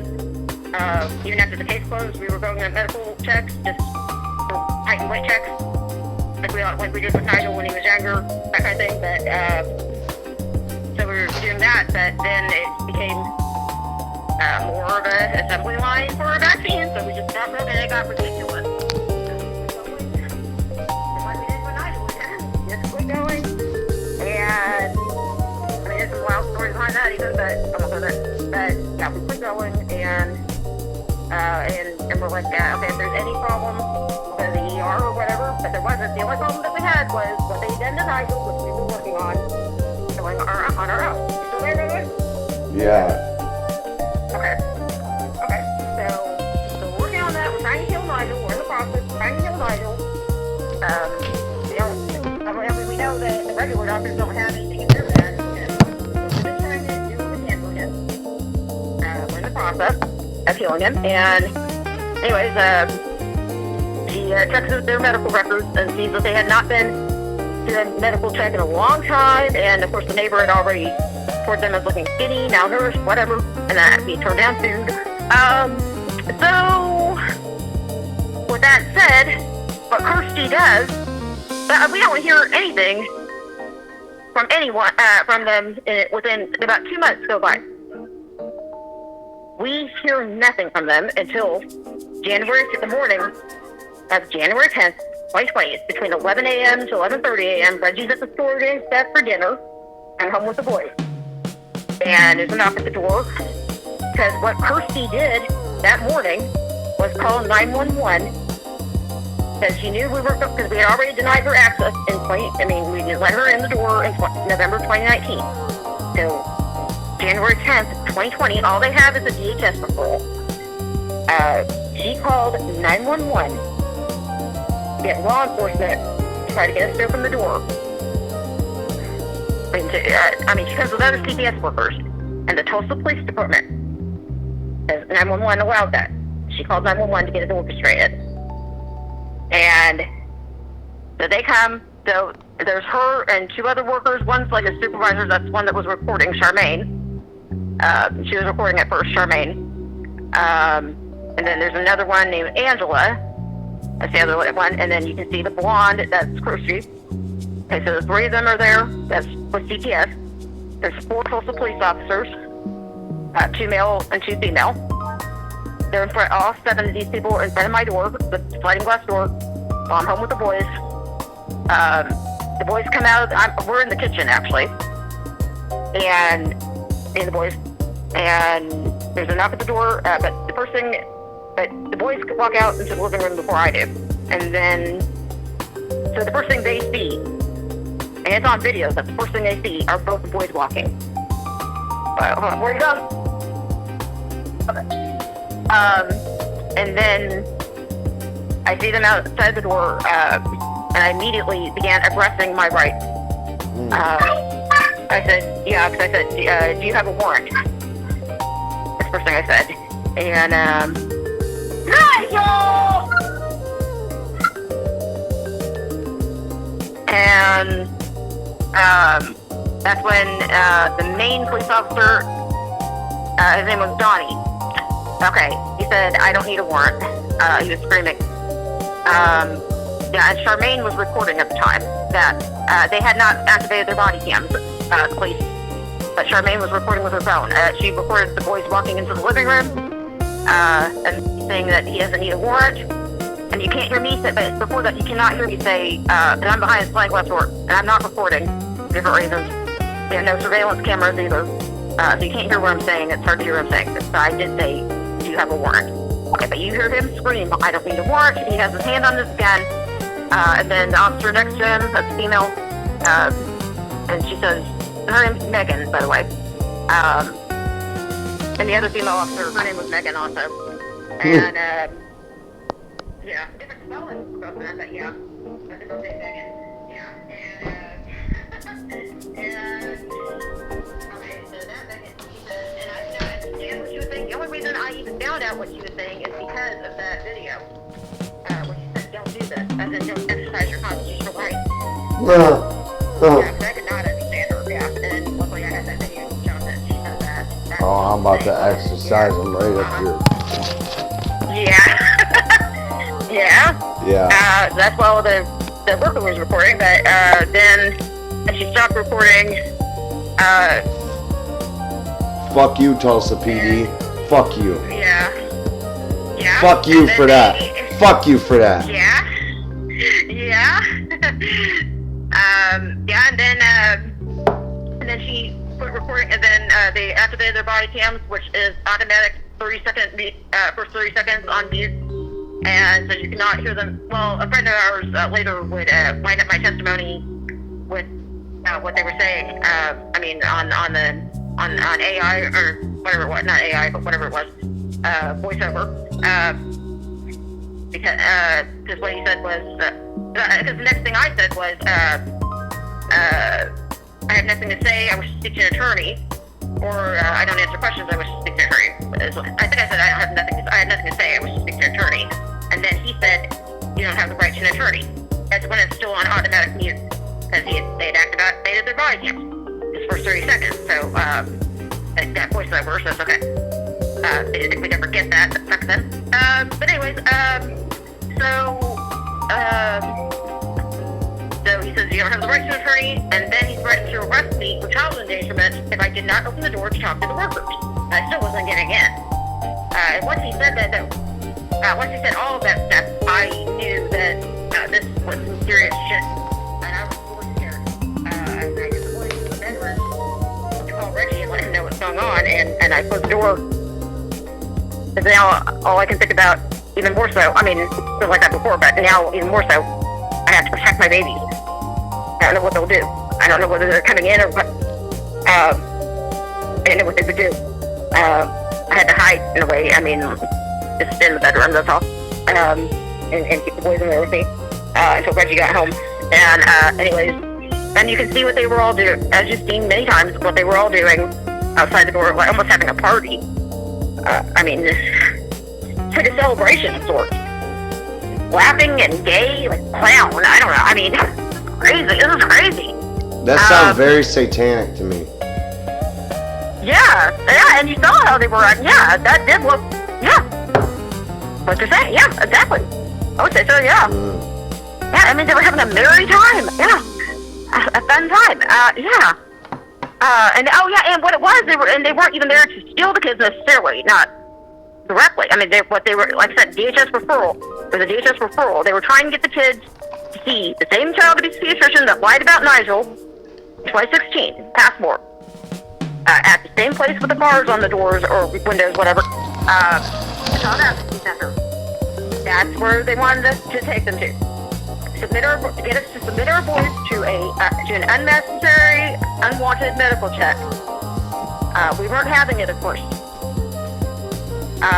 They got upset about that. And yeah, because they wanted us to open the door and have the boys checked out because the Rainbow Dancer said they were skinny and that we turned down food and whatnot. Yeah. Sounds like a LGBTQ person. Yeah, something, yeah. Well, she always had this young man that was with her, that was a lot younger with her. I always got the feeling it was like her boy toy, but I mean, maybe it was innocent, but it just looked weird. Maybe I'm wrong. I've been wrong before. Wait, what? What? I can't hear you. What? I said maybe I'm wrong. I've been wrong before. Yeah. Well, whatever she was, it was just weird. I mean, maybe some kind of perversion of some kind, yeah. There's definitely something weird going on there. Yeah, definitely. Yeah. So, yeah, and there's all kinds of signs with her. I won't get into it, but yeah, she's definitely weird. Yeah. So,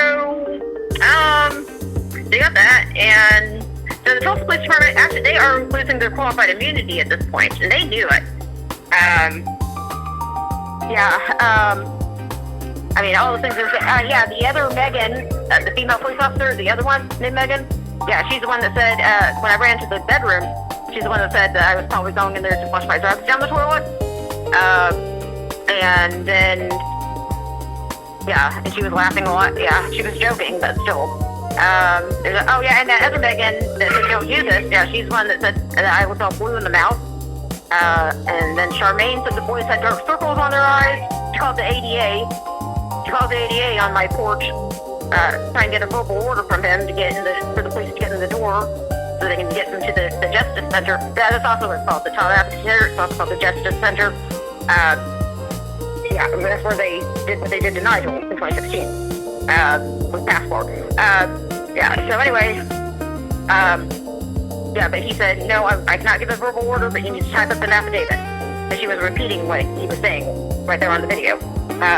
Yeah, that's on the body cam. Yeah, so, on the police body cam. So anyway, turn down!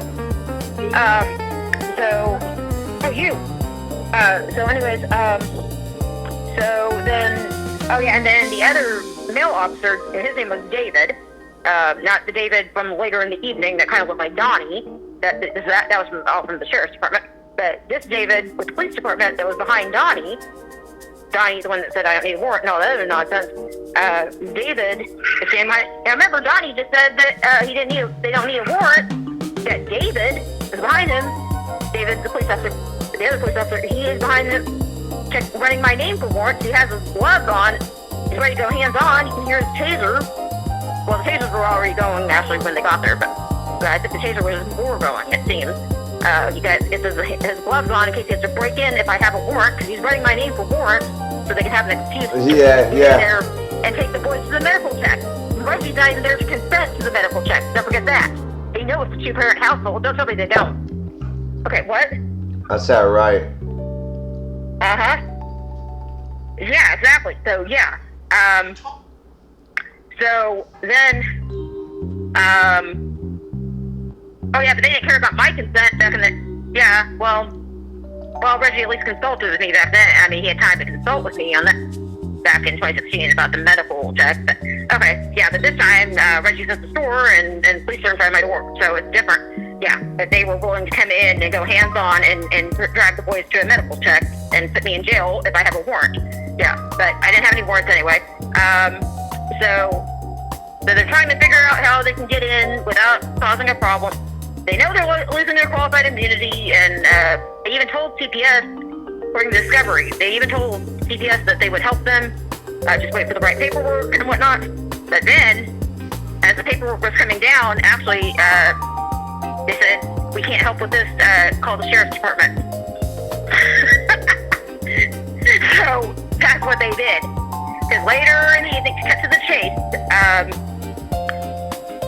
yeah, well, Reggie had come home sometime after that, after the police left. Yeah, okay, the police and CPS, actually, they were coming throughout the day, off and on. They were stalking us. You had Kirsty, Angela. Charmaine went away for the rest of the day. We never saw her. She didn't come back, but you have Charmaine, and I'm sorry, you have Angela, Kirsty, and this other one who is not on video. She's in the report, her name's Lindra. She would later drive what I call the getaway car. She was waiting in the car to take the boys to a medical check later in the evening when they got the boys, but I'll get to that in a second. But, let's see, Lindra, Kirsty, and Angela. So Angela is the other woman you saw. The other worker, not the one that was reporting, but the other one, not the blonde, but the other one. So, she's black, yeah. Okay, so we have Angela, Lindra, and Kirsty. Three of them, off and on throughout the day. Sometimes they'd be with the police, sometimes not, but usually throughout the day, off and on, you would see the three of them together, standing inches apart. The Spiles never left their... I was often in the room with the boys throughout the day, but... often I would see them, and the whole time I'd look at them, and I don't think Reggie even saw the smiles leave their face, but I never saw the smiles leave their face. They were smiling the entire time, standing there, and they were taking pictures of the boys. No, I am talking. And, oh Oh yeah, and and when I was in the bedroom at one point, Reggie gave him the middle finger, and they took a picture of his middle finger. He even he said they were taking a picture of it, and evidently that's what they took to the judge, I guess. Because it's even in the report about his middle finger. He quoted Shakespeare about scorn and contempt, but that wasn't in the report.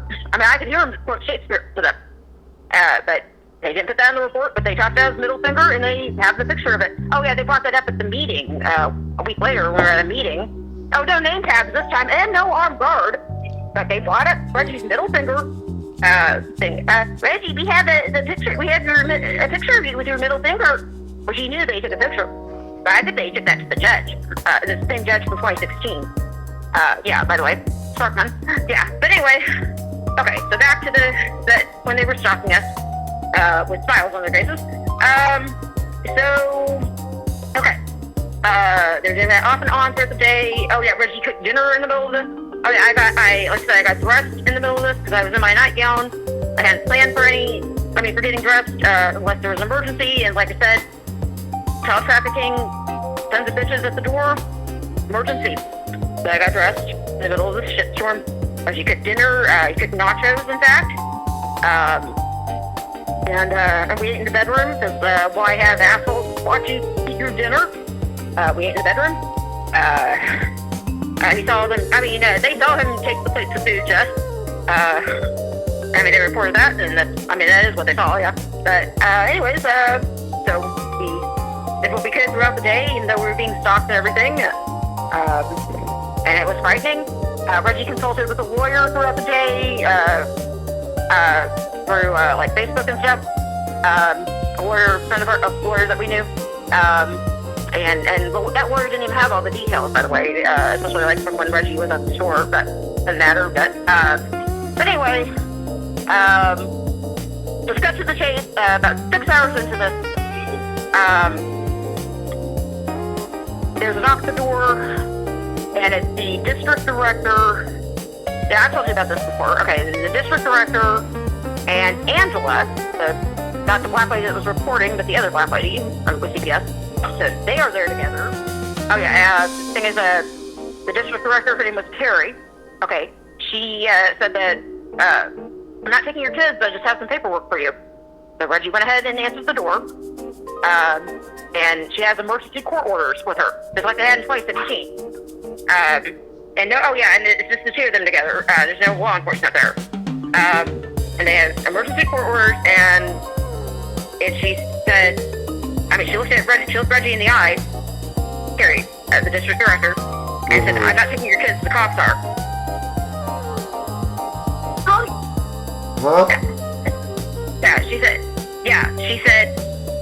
Okay, so district director Terry, she said, she looks Reggie in the eye and says, I'm not taking your kids, the cops are. And her exact words.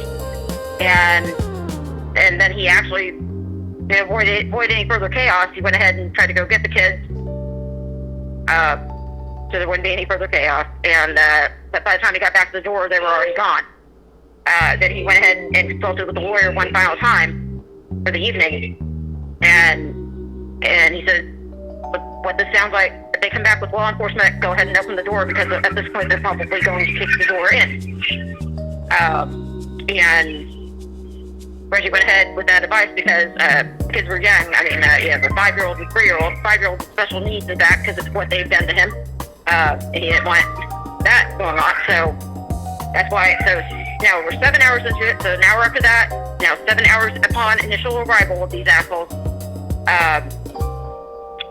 They at the sheriff's department.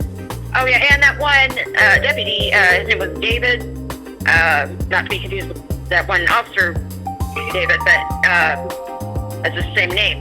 But he looked like Donnie. I thought they were the same person. And their uniform, the sheriff's department and police department, their uniforms look a lot alike too. So I thought this was the same person. I was trying to figure out if it was the same person. I thought maybe this was the same person, just like you thought it was the same person. They look alike, and the uniforms are a lot alike, so it's hard to tell.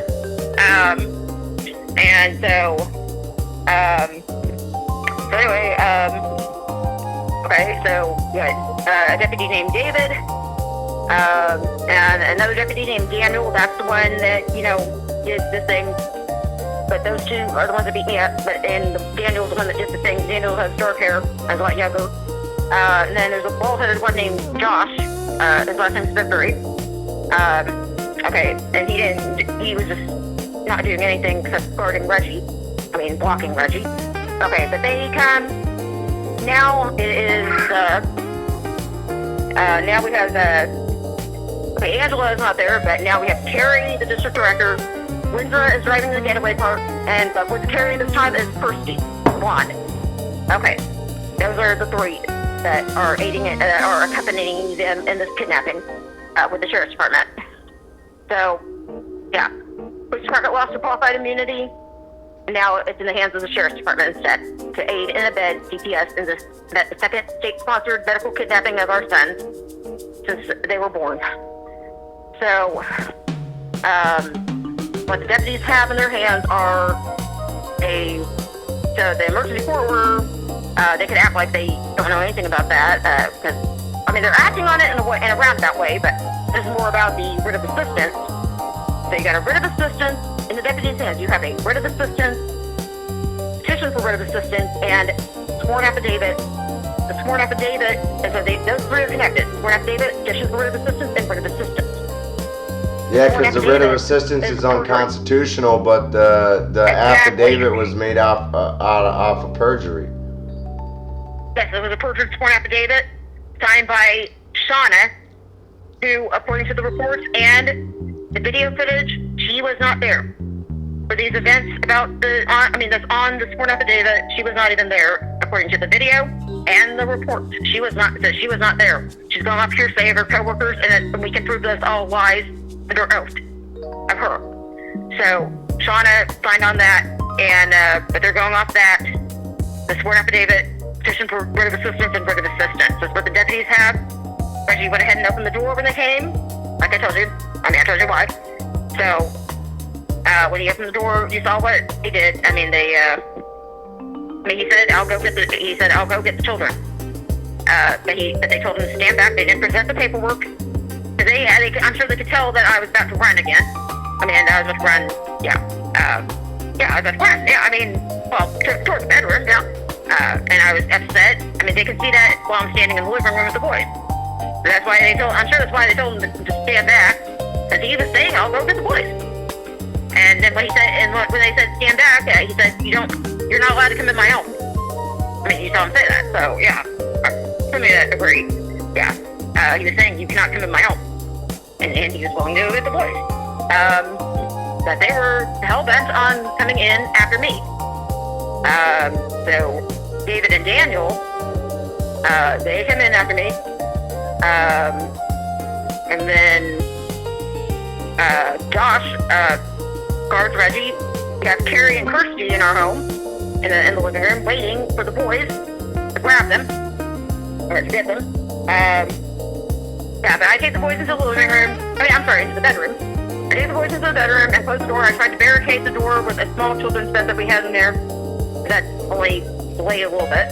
I was just going to take them into the closet. I was trying to shield them from the chaos of the kidnapping in progress and delay. I knew they would get the boys. I was just trying to delay, and I didn't want to just hand them over. I didn't even get that chance back in 2016. They took Timothy down the hallway, and I wasn't at the child advocacy center with Nigel. I didn't get to do anything. So this time, this is different. So, anyway, I'm in the bedroom and headed toward the closet. Nigel and Timothy actually went over to the corner and were just bouncing up and down. They didn't understand the situation. So it was about to be kept. But I had to go get them, and then I still headed toward the closet. But before I could get to the closet, that's when I guess it was first David that grabbed me. And then Daniel was not far behind, and proceeding with beatings. Went the extra mile, as you know. Daniel went the extra mile. Let's talk about Daniel. Yes, that's the dark-haired one. That's younger. Yeah. So, yeah, Daniel. Yeah. Well, you saw what he did. Yeah, Yeah, I mean, he would just, I'm sure he would just try to say it was a way to balance, but, that's not a balance, as you know. So, yeah, but you know what he did. And it was totally unnecessary at that point. And he had already beaten me up. They both beat me up. That's on video. I don't know if you saw that part of the video, because I don't think I got all the video to you, but on that one thing, but that's definitely on video. And Daniel had me on the floor, and then that's when he, yeah, did what he did. Yeah. Yeah. Uh-huh. That shit pissed me off. I know. I'm telling you, like, how you gonna walk into a woman's house, snatch up her kids, put your hand on her buttocks, and all this other stuff, dude? Mm-hmm. I don't care what kind of badge you're wearing, dude. Yeah. Yeah, but this was after both of them had already beaten me up and cuffed me. So now I'm on the floor, and Daniel was still being rough. David was just standing around, but Daniel was still being rough. That Daniel just couldn't help himself. I don't know. There was something about Daniel. Yeah. Yeah. That was awful. And Daniel was a lot younger than David. Yeah, and Daniel's a lot younger than David also, and they're in there together. I don't know. But David's not doing anything about anything, of course. But the Daniel, he's young and has dark hair, and you see him now, but I don't know whether that's part of his ego because he's young and has dark hair or everything. I mean, some like kind of attractive. I mean, I mean. So maybe he's just used to being his way with women. I don't know, but he just kept going. I mean, yeah. Yeah. Yeah, that was strange behavior, even for a law enforcement. You're hurting me. I know. Oh, really? Do you? Yeah. Well, I mean, I've heard far worse with law enforcement. But I mean, I don't know. It just seems. I don't know. Okay, I guess in my experience, it's a little different. I don't know, but yeah, I mean, he just kept going. I mean, and my homie did, but he's the one that drove me to the station. I was in the back, and it was just him and me. He didn't try anything, like I said, but that's very strange. And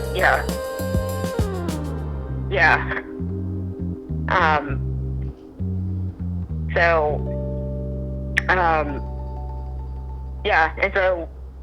like I said, they both beat me up, and Josh was guarding Reggie. I kept screaming for Reggie, and because it was just natural, and then turn it down a little, and then Susan, turn it down. So. Yeah. Okay, so,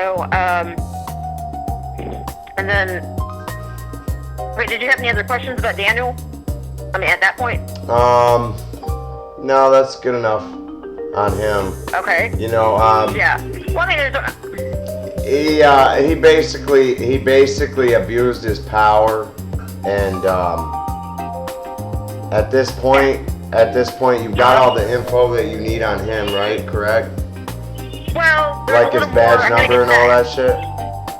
Oh, well, he's in the sheriff's report because he's one of the arresting officers, so yeah. Okay, there you go. Yeah, he's in the sheriff's report, yeah. Yeah, I didn't even get to the arrest footage yet. Holy crap. Yeah, well, that's the arrest footage, yeah. Wow, this is a lot of stuff here that goes along with your case. Yeah. And if my criminal case had gone to trial, he would have been one of the defendants. Yeah, him, Daniel. Daniel and David, and maybe Joshua also. But definitely Daniel and David. Daniel and David are the victims, so to say. Maybe Josh, but definitely Daniel and David. They were the victims. Oh yeah, you totally bit them and hurt them. I totally did not see that on camera whatsoever. Yeah, they were claiming I tried to bite them. Yeah. Oh, my goodness. Now my mouth was open. Yeah. It's like I was trying to growl or something. But yeah, they both believed I was trying to bite them. And they're in front of me, so you can't see. You can't see the footage. You can't see anything. You can't even see it. And their raincoat, and it was raining that night. They had their raincoats, and their raincoats were covering the camera also, the body cam. So you have that.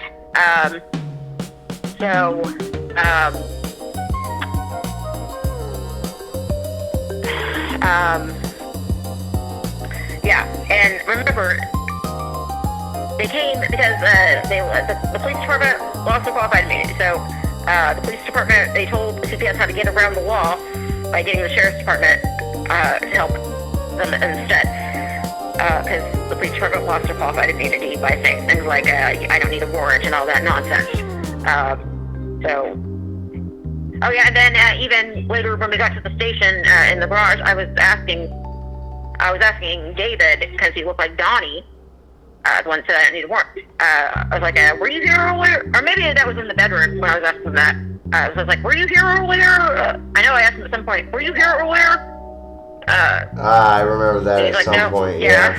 Oh, okay, yeah. Yeah, I mean, they look so much alike at the time. When you look closer at them, they don't really look alike. And like I said, the uniforms look alike, so yeah, that was crazy right there. Yeah, but it's different people. Yeah, and different agencies. Yeah, so yeah, that's crazy. But yeah, so anyway, okay. So then, so they're doing their thing with me. Oh yeah, and Deputy David, yeah, he in the bedroom, he said that they came in there, they had to follow me in there into the bedroom because he thought I might go out the window with the boys. He had to make sure I wouldn't go out the window. So that indicates that there's no surrounding backup. There's no backup. They're there with CPS. We're being accused of God knows what, and they have no backup. What if I did go out the window? Well, I mean, I do have the right to go out the window because they're my boys. But if I did, what if I actually was hurting them? And they have no backup? They know I'm not hurting them. They know that what they're doing is wrong. They know there's something wrong going on on our end, yeah. They even said it. You said you're hurting me, and he said, I know. Too bad that was fucking unconstitutional. Yeah. What he just did sealed his fate because that's color of law. He knew it was wrong. He did it anyways. Yeah, Daniel. Yeah. Yeah, there's that. Okay. Yeah. He can't even claim ignorance of the law because he knew it was wrong and he did it anyway. Yeah. Yeah. Yeah. Okay, and then,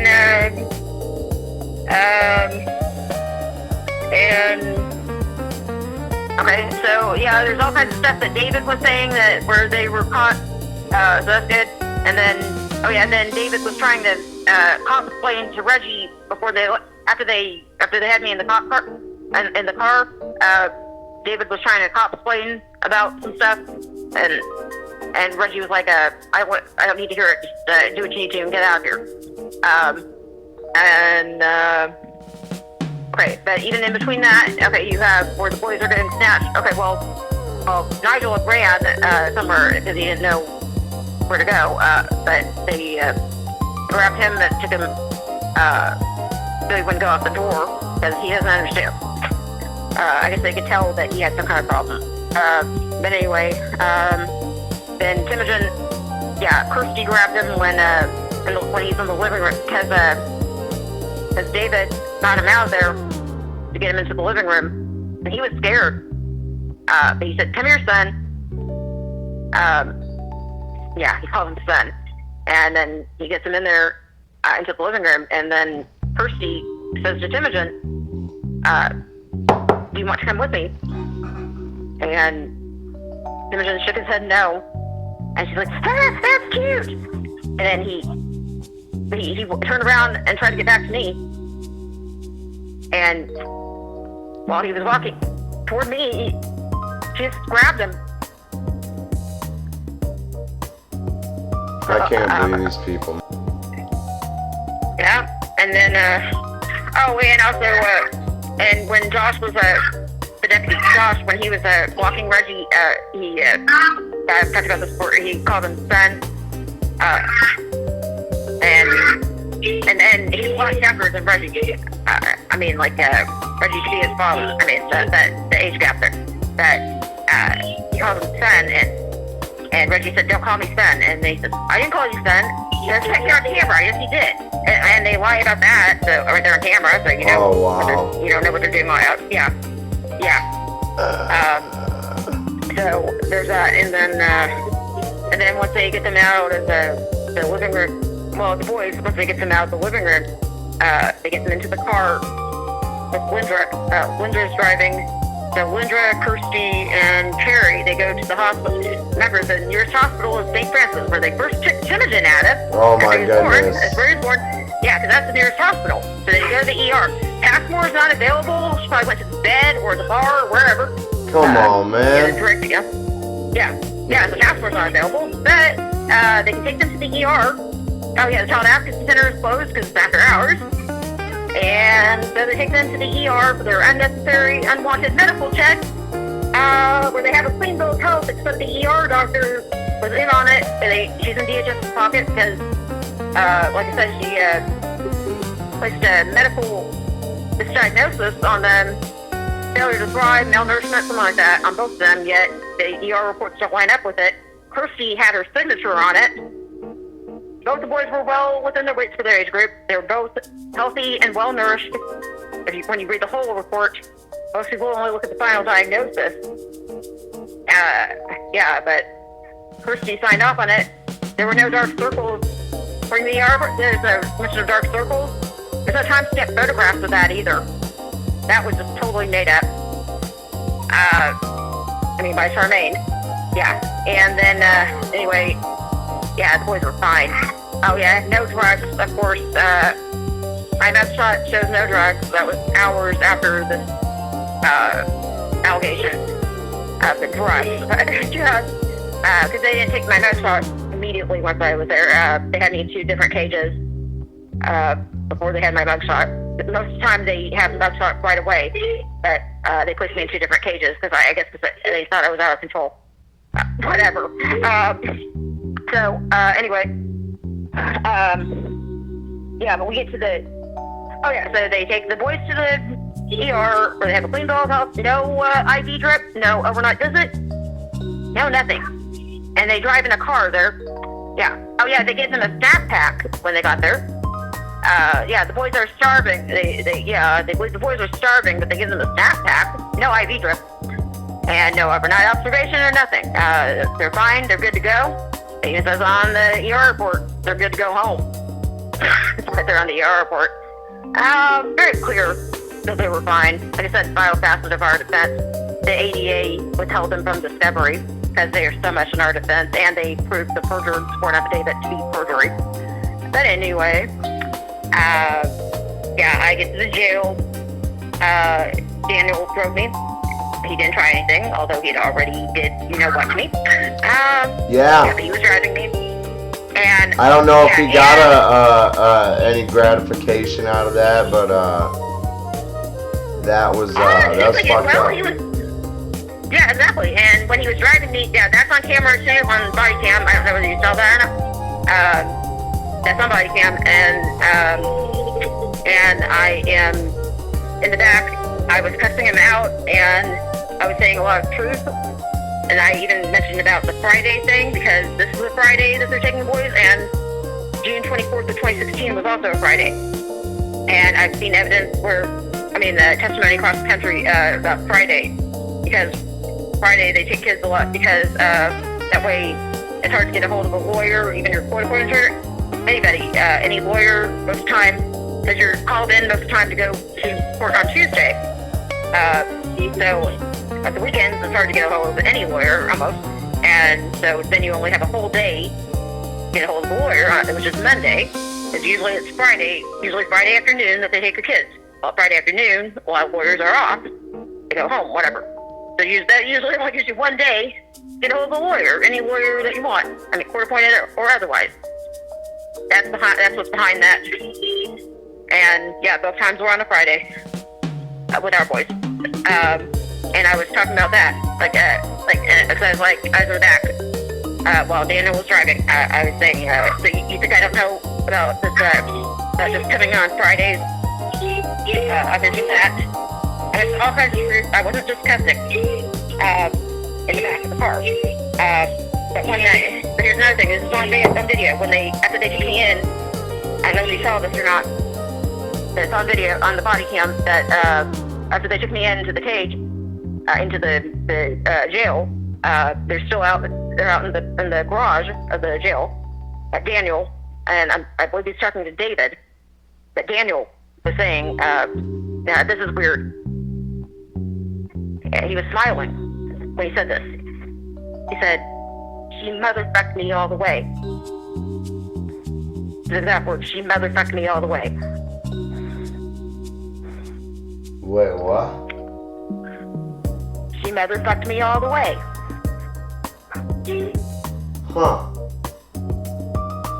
So I was saying more than just that. I was saying all kinds of truth without bad words. I was saying a lot of bad words the whole ride. But all he could say with a smile on his face after they took me into the jail, he said, I believe it was to David. He said, "She motherfucked me all the way." Who talks like that? She motherfucked me all the way. And this is the same one. This is the one that did the thing. Well, you about to be motherfucked, homeboy.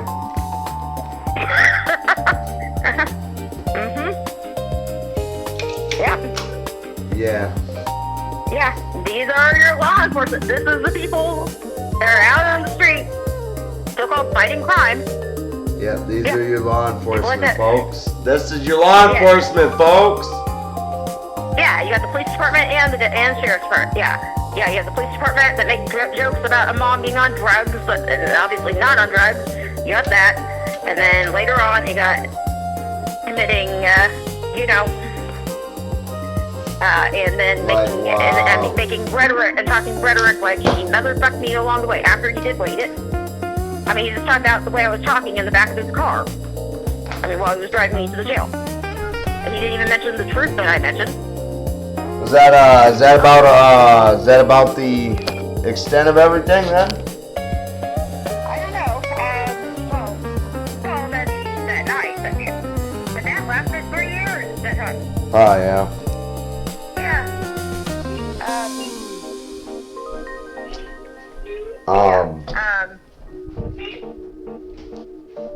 Yeah, and then, okay, but there was no more Daniel after that, because all the deputies, or David, or Josh, it was all different deputies after that. But I was on bond 2.5 years over this shit. And then they dropped the charges at pre-trial conference. But the boys were working the state 3 years this time, until they dropped and then they dropped the case, and then, the boys in our custody, and but they interrupted, they interfered in the process. I was trying to heal him, and now it's accumulated more, and we're still trying to heal him, but, it's just hard, Oh, yeah, and they went to the in-laws. That night, they went to the in-laws. The in-laws were waiting. The same in-laws that gave us trouble before. Oh, yeah, looky there. Yeah. It was obvious. The in-laws were waiting all day. But they took them there after,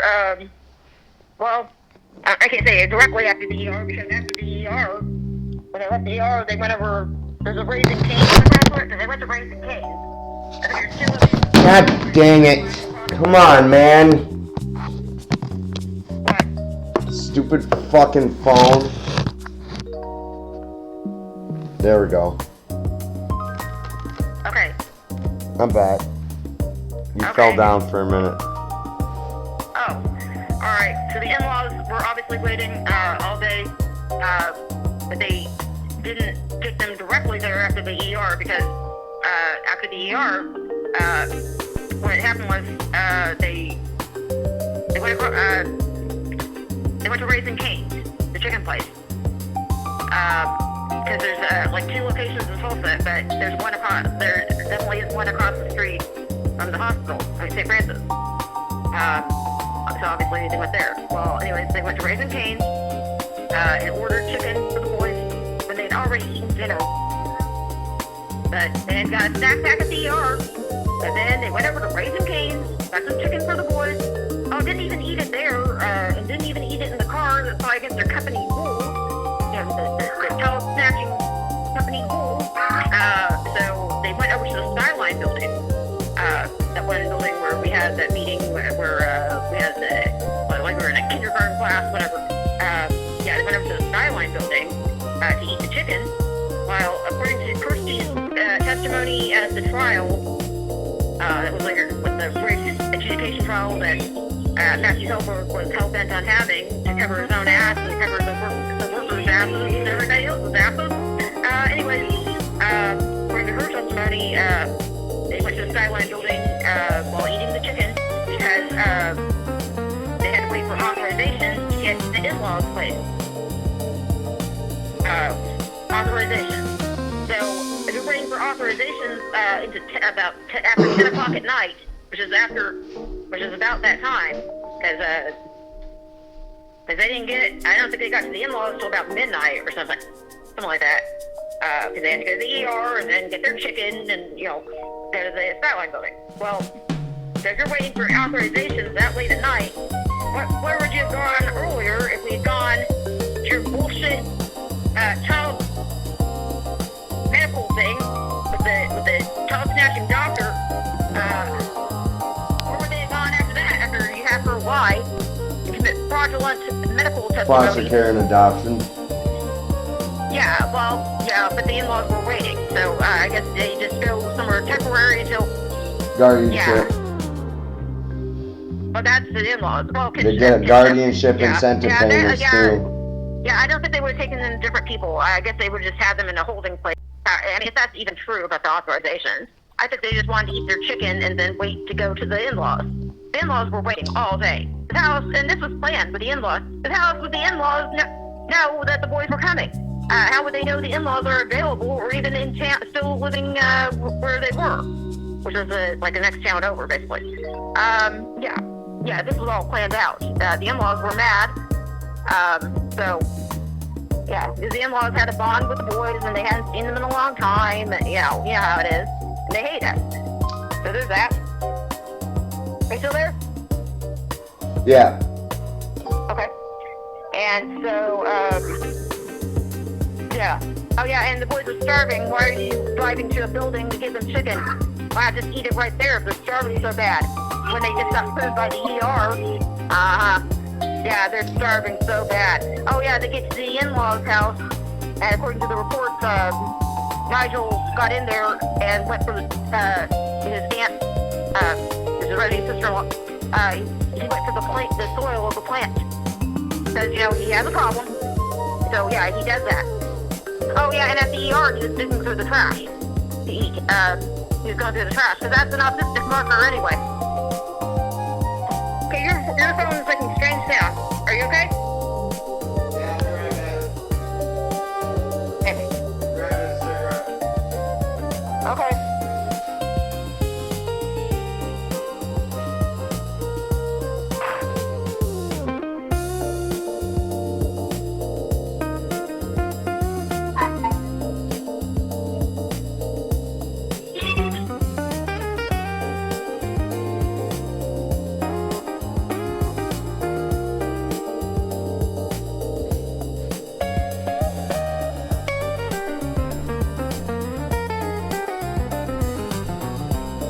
I'm back.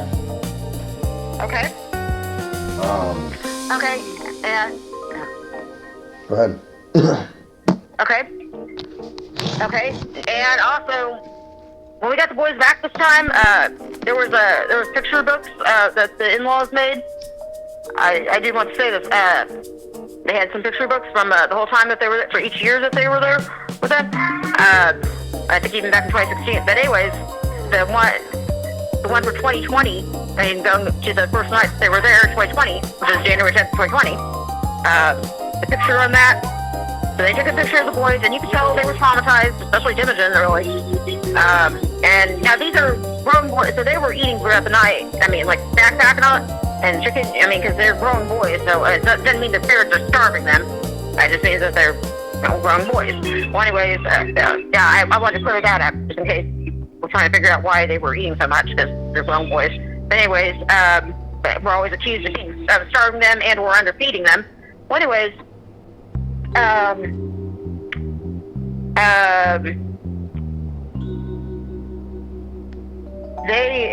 what the in-laws did with this book, so they took a picture of the boys, is when they got there, they gave them crackers. Okay, Nigel, okay, he went to the soil of the plant, but then they gave them crackers, both the boys, and they were eating crackers. They took a picture of the boys eating crackers to tell how traumatized Tamsen was. And he'd been grabbed, he'd seen his mother just eaten up and everything. Well, anyways,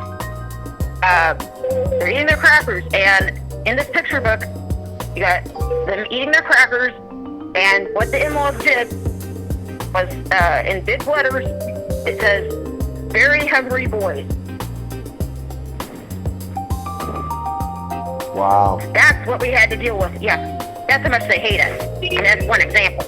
I feel like they're the ones that turned you in.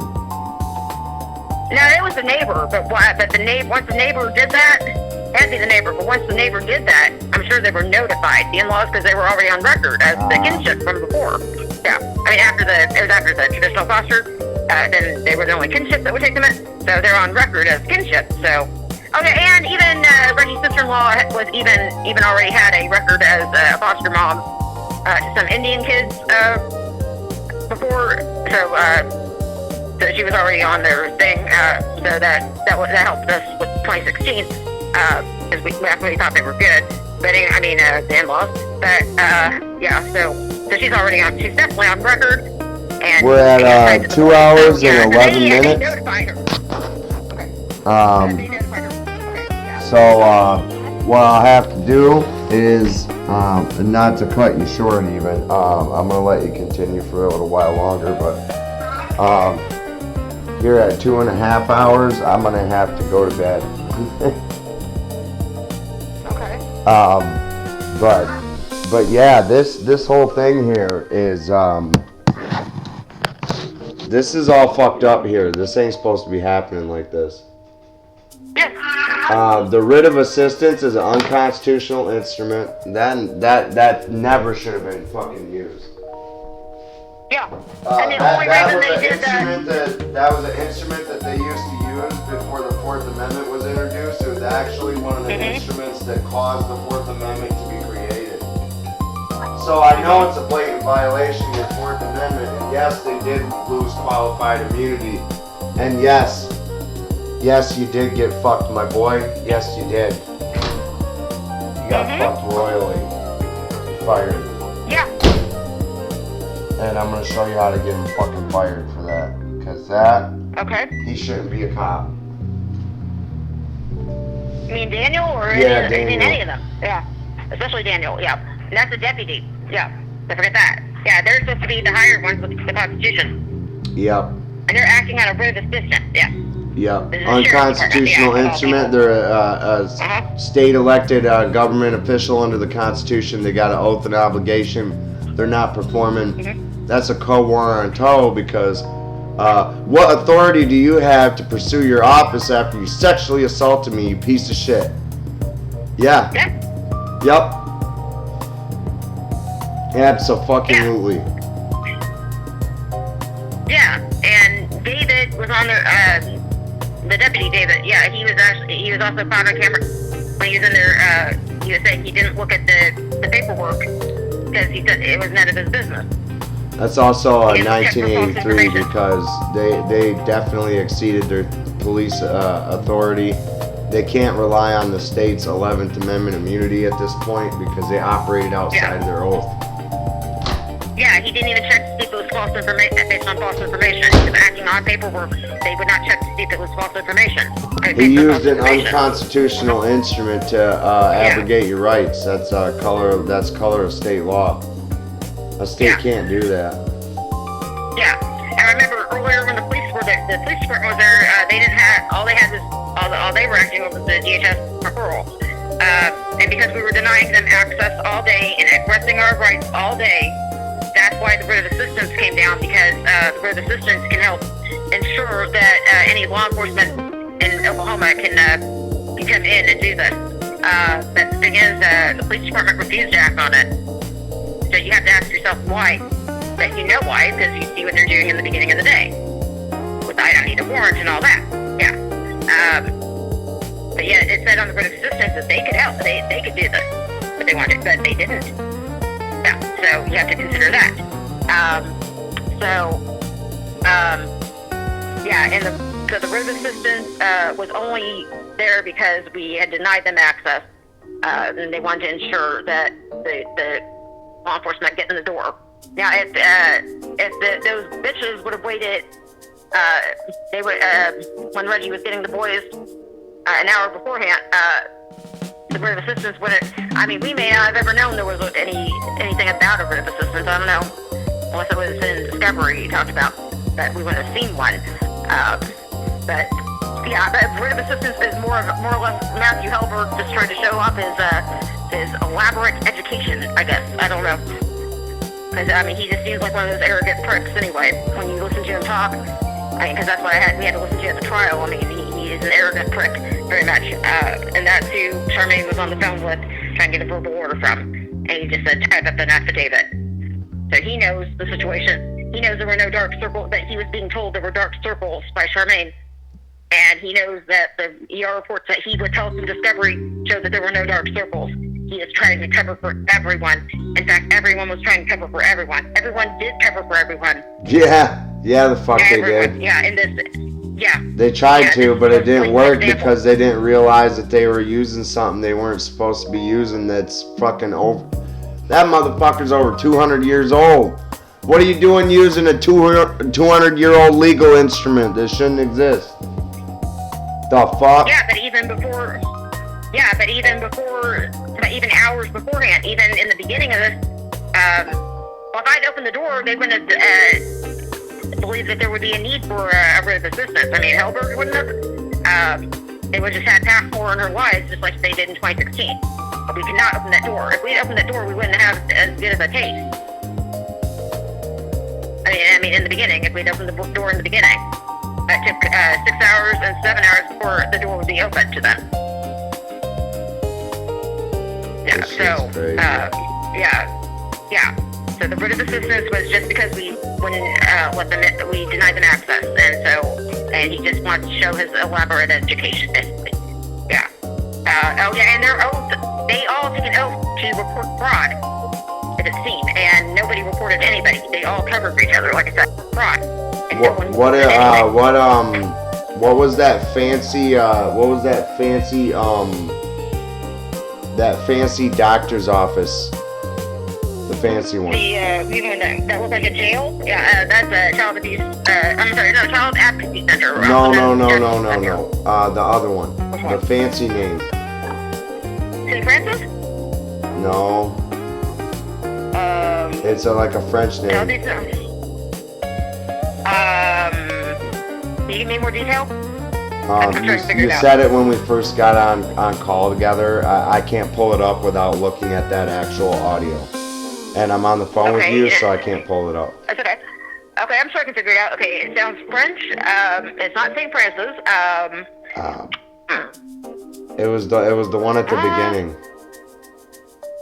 I don't know. Do you know why it was used? The one where they were sounding nice or whatever.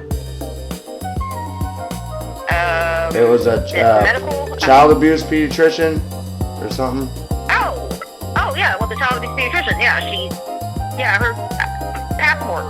Sarah Passmore. No. I'll get it. I'll show you what I'm talking about later. I'll pull it from the audio. Okay. Yeah. I'm gonna have to do that investigation later. Hey, yeah, please do. Yeah, I'd really love to know what you're talking about. Yeah, I'm sure it will strike me once I see it. Yeah. And this child advocacy center, what was the name of it? It's called the Child Advocacy Center, but it's also known as the Justice Center. Hey, quick. Okay. And it's connected to the Child Abuse Network. That's what they primarily run on, Child Abuse Network. But their place is called Child Advocacy Center, also known as the Justice Center. Juvenile Justice Center, basically, or Justice Center, yeah. That's where they take kids to be examined by the child abuse pediatrician, That's where they have their team of child abuse experts or whatever, or people fighting against child abuse. Like even Matthew Helper was on that team, and he's assistant DA, but still, yeah.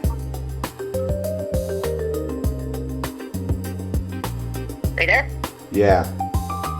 Okay. At first, they tried to call when they were on our porch. They tried to call this other before Charmaine called Matthew Helper. Before that, she tried to get on with this woman named China. She wasn't she couldn't reach her. China is with that same team basically. Yeah. So she called. So she couldn't get a hold of her. So that's why she called Matthew Helper. And Matthew Helper said type up an affidavit and all that nonsense. Yeah.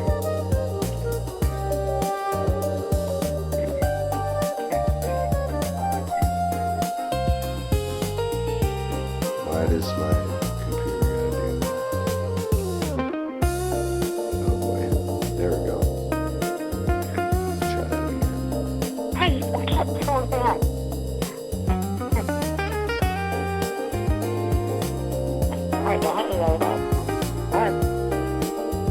And then I'll send that to your messenger. Okay. And then I got somebody else I gotta get on the phone with after you. That's awesome. I totally forgot about that. Oh. Okay, and I know you're tired. Okay. How much longer do I have? I can go a little bit longer and with not too many details, but I mean. You're good. You still got a minute. I'm probably gonna end up being up all night. Can't sleep anyways. Oh, okay. Fuck it. Okay. Okay. Well, there was another thing that they did while. Hey, I'm on the phone. There's another thing they did while the boys were in custody this time. Something else they did that was very crooked, and that proves that they want more money. Something they did with Timogen. Now they had gotten Nigel into, a little early on, physical therapy. It was physical therapy and occupational therapy. They got Nigel in that, even without a diagnosis. That's a little early on after they took the boys the second time. But the thing is, now here's where the in-laws come in with their deception, and also DHS along with it, because they allowed it. Nigel was going to a clinic for occupational and physical therapy. And Timogen, what they did, and I have the assessments where they lied about Timogen, and they lied about me and Reggie, because they said that Timogen, they want to make sure, because it said that both the boys had been neglected their entire lives by their parent. Wow. And so Timogen, they had to have Timogen in there to make sure that Timogen was caught up on his milestones, because his parents neglected him and his brother their whole lives. Oh my God. That's from the in-laws, and DHS allowed it. That's from the clinic for physical and occupational therapy. What the fuck? Yeah. Timogen didn't need it at all. Nigel didn't need it because he needed something different. But Timogen definitely didn't need it because there was absolutely nothing wrong with him. And we did not neglect him at all, or his brother. But that's what it said on the assessments, to get him in there. So they can make money off Timogen. That's not illegal or nothing. I want to bring that in there. Yeah.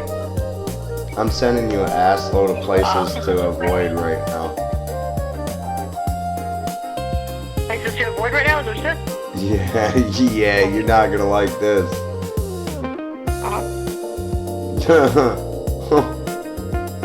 Look at all this shit. I sent it to your messenger.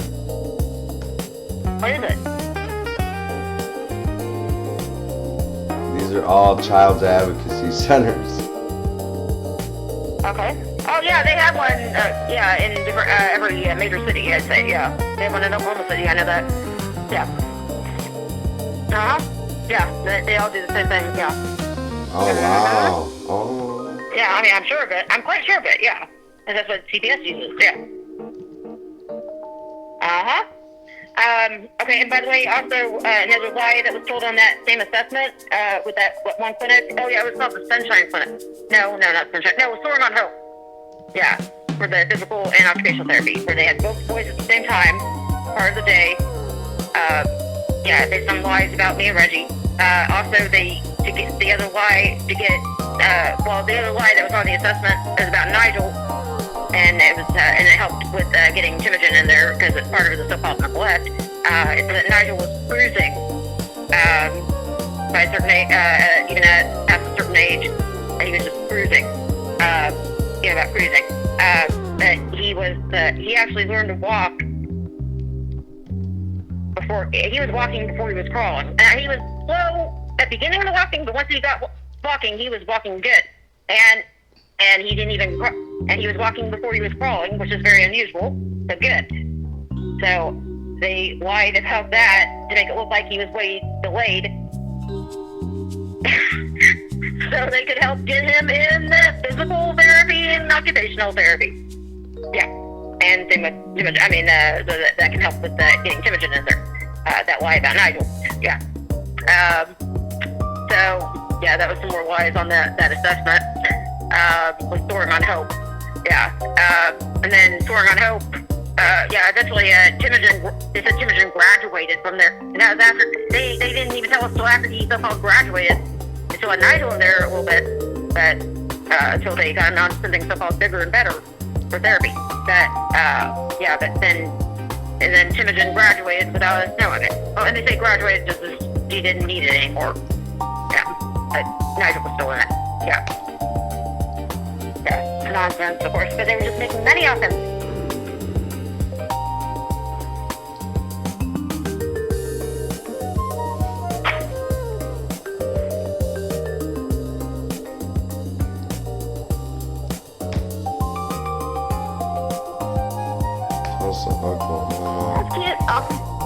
What?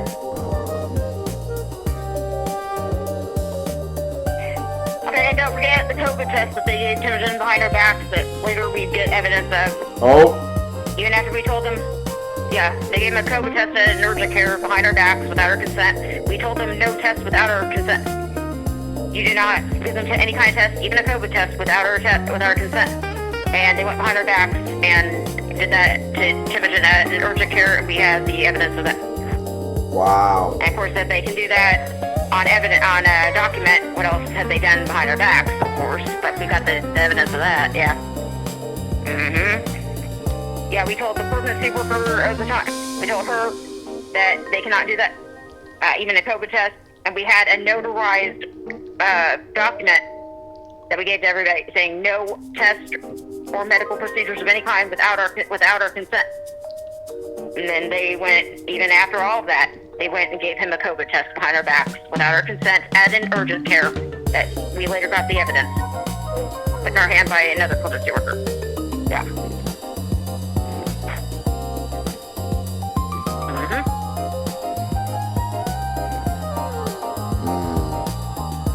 Yeah.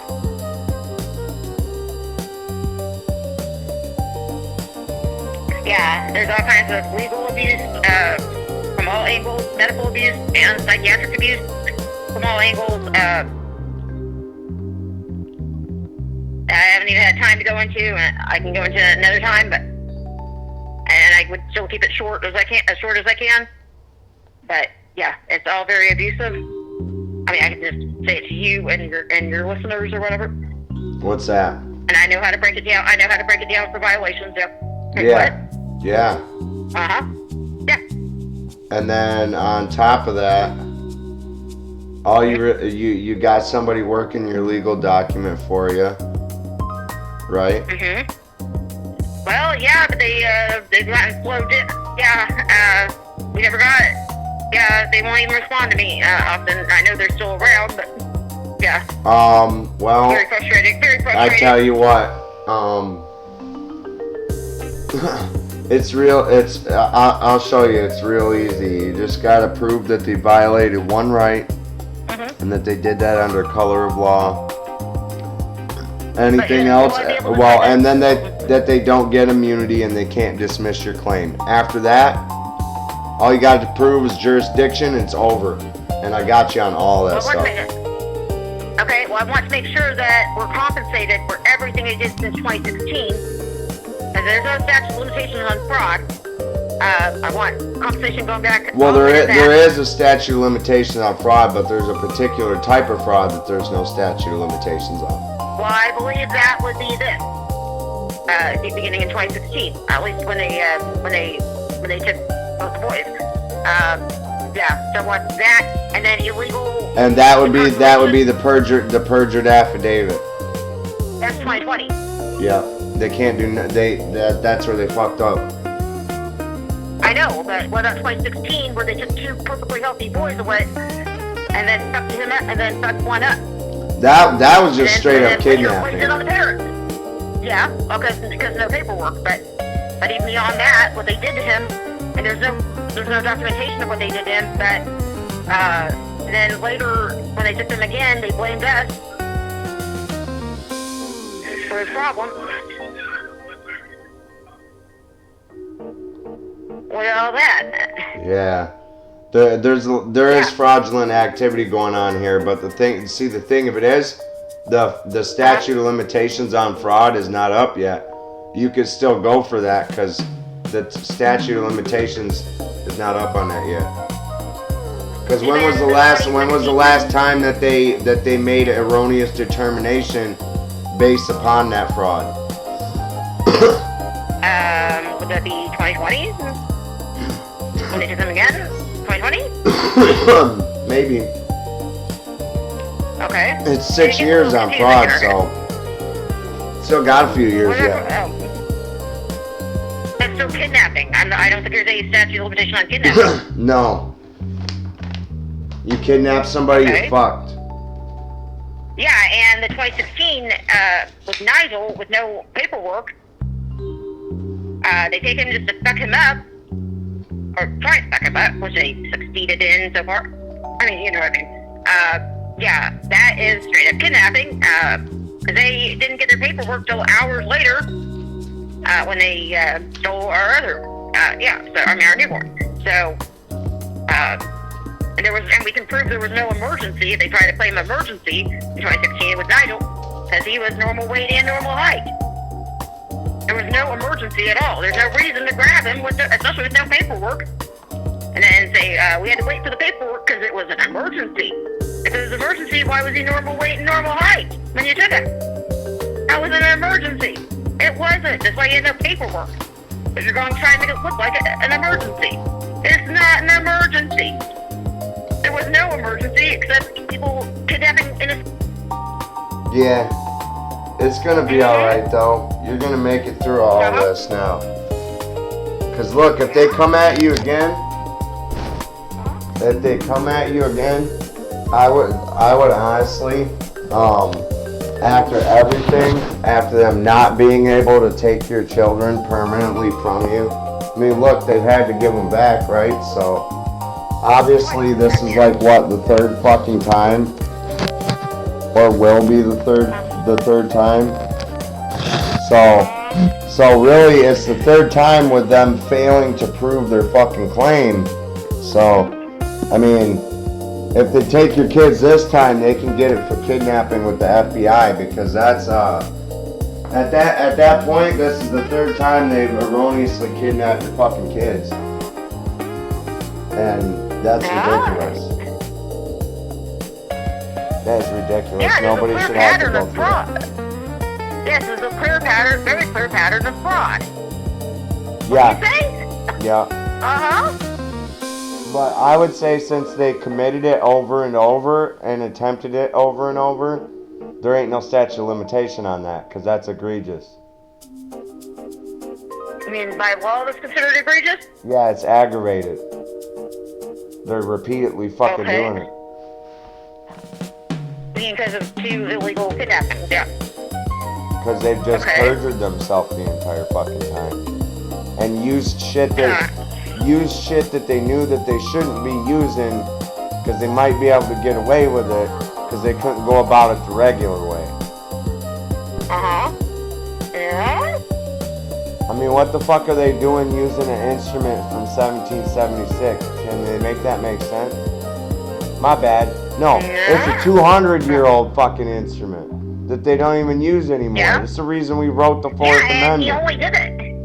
Yeah, and the only reason that they can come up with that, I mean, as a writ of assistance, the only reason they even have that is because we wouldn't open the door. But we have the right not to open the door. Why are you getting something that went out with the writ just to get people to open the door? I mean, that sounds like something out of a historical nightmare, basically. Yeah. Historical nightmare. I mean, like in the middle of a war field. When you use something like that from that long ago. I'm gonna like blur out your name and take that writ of assistance and then just put how a writ of assistance is unconstitutional and just slap that bitch right on my fucking wall somewhere. Yeah. Why do you think he would use that? Just because we wouldn't open the door? You think we wouldn't research the fucking documents you're trying to attack us with? Come on, man. Yeah, and it's unusual. I haven't heard many cases where they use the writ of assistance. Why? I mean, I know he's trying to be elaborate. I know he's arrogant.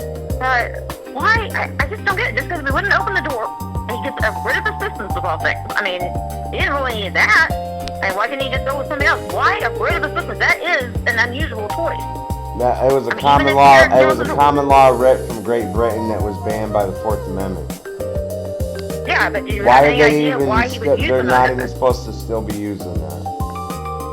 Yeah, and you don't hear of many cases where that gets used, especially in the CPS case. It's not supposed to be used at all. I know, but you don't hear about it. I mean, you hear a lot of fraud and stuff, but why is that? That is just so unusual. It's because somebody found a really older instrument and that's fraud. Somebody's using an old instrument they're not supposed to be using. This type of fraud is fraud on the Constitution. Because the whole process of making the Fourth Amendment was to stop writs of assistance. Right.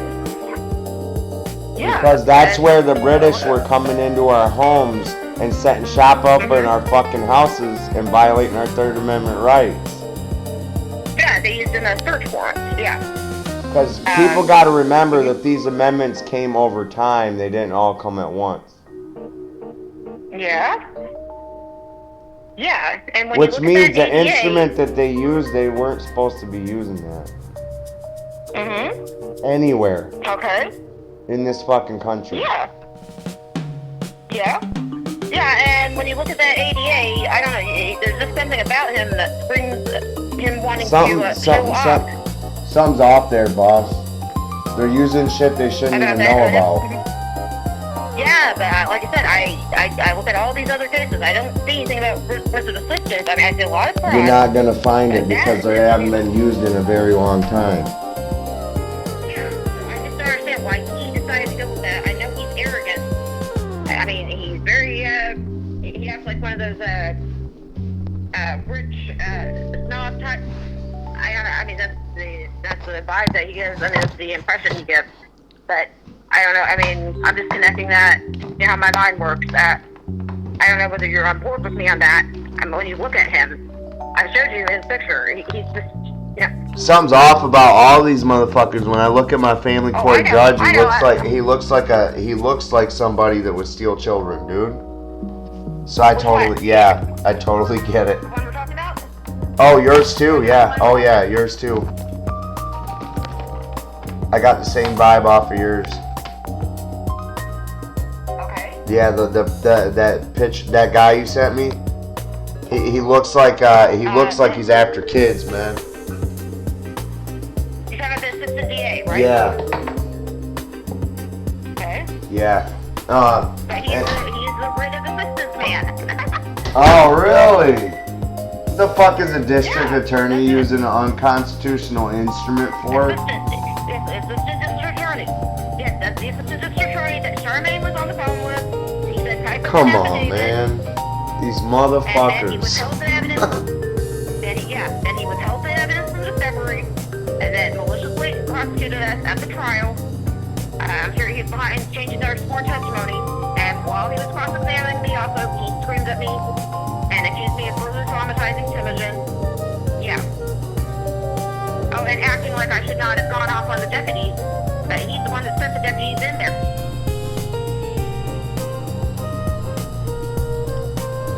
Are your children property? No, they're not. Well, they're spiritual biological property, but other than that, no. They're not the state's property, that's for damn sure. Hello? Yeah, I'm still here. Okay.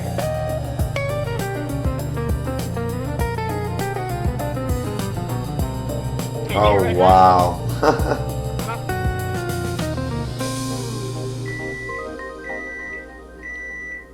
Adrian? Yeah. Yeah. Yeah, I'm still here. You hear everything I'm saying, right? Okay, you hear what I'm saying? Yeah. What is that sound? Okay, what is that? That's my microwave. Oh.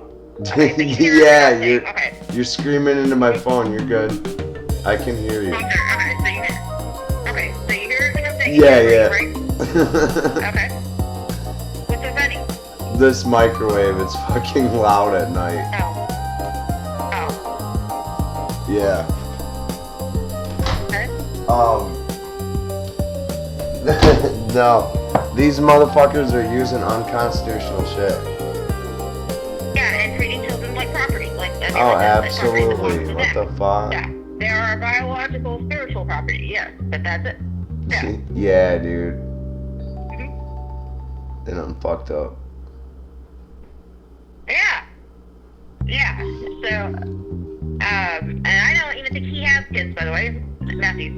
I mean, I don't know, but I don't think he does. There's something about him.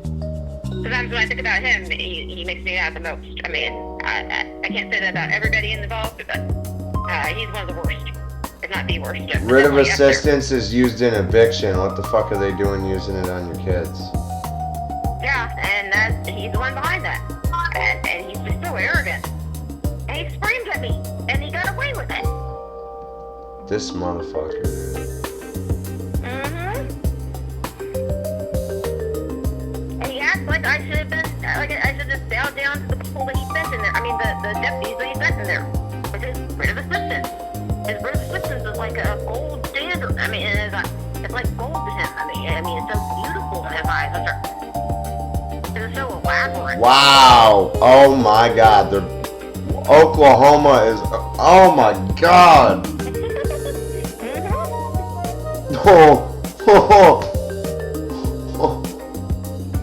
When he said she fucked me, yeah, you did. Yep. Well, that's Daniel, yeah. Yeah, because now, guess what? Huh? That was the did he serve that writ of assistance? Well, I think David had it in his hands. David, the other one that beat me up, the other deputy that beat me up. Yeah. But I don't think Daniel had that in his hands. Yeah, he was enforcing. So guess what? Yeah, he's enforcing. Yeah. Mm-hmm. What? Yeah, you did take him out. Yeah. He's fucked. He's completely fucked. Yeah, well, he said I never pressed him all the way. So, I mean, I guess that, I don't know. I guess he was forced out of it. I don't know.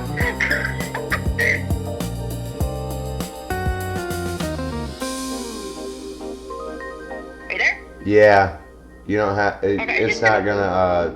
It's not gonna just hang up. If I'm quiet, it's because I'm on my computer. Okay. I'm trying to look this shit up. Why does it keep fucking unselecting shit? Stop doing that. Come on, man, computer, you're really fucking pissing me off now. Just stop. Let me highlight the fucking text. Just stop. Just stop. No, you won't let me fucking do it. So hold on.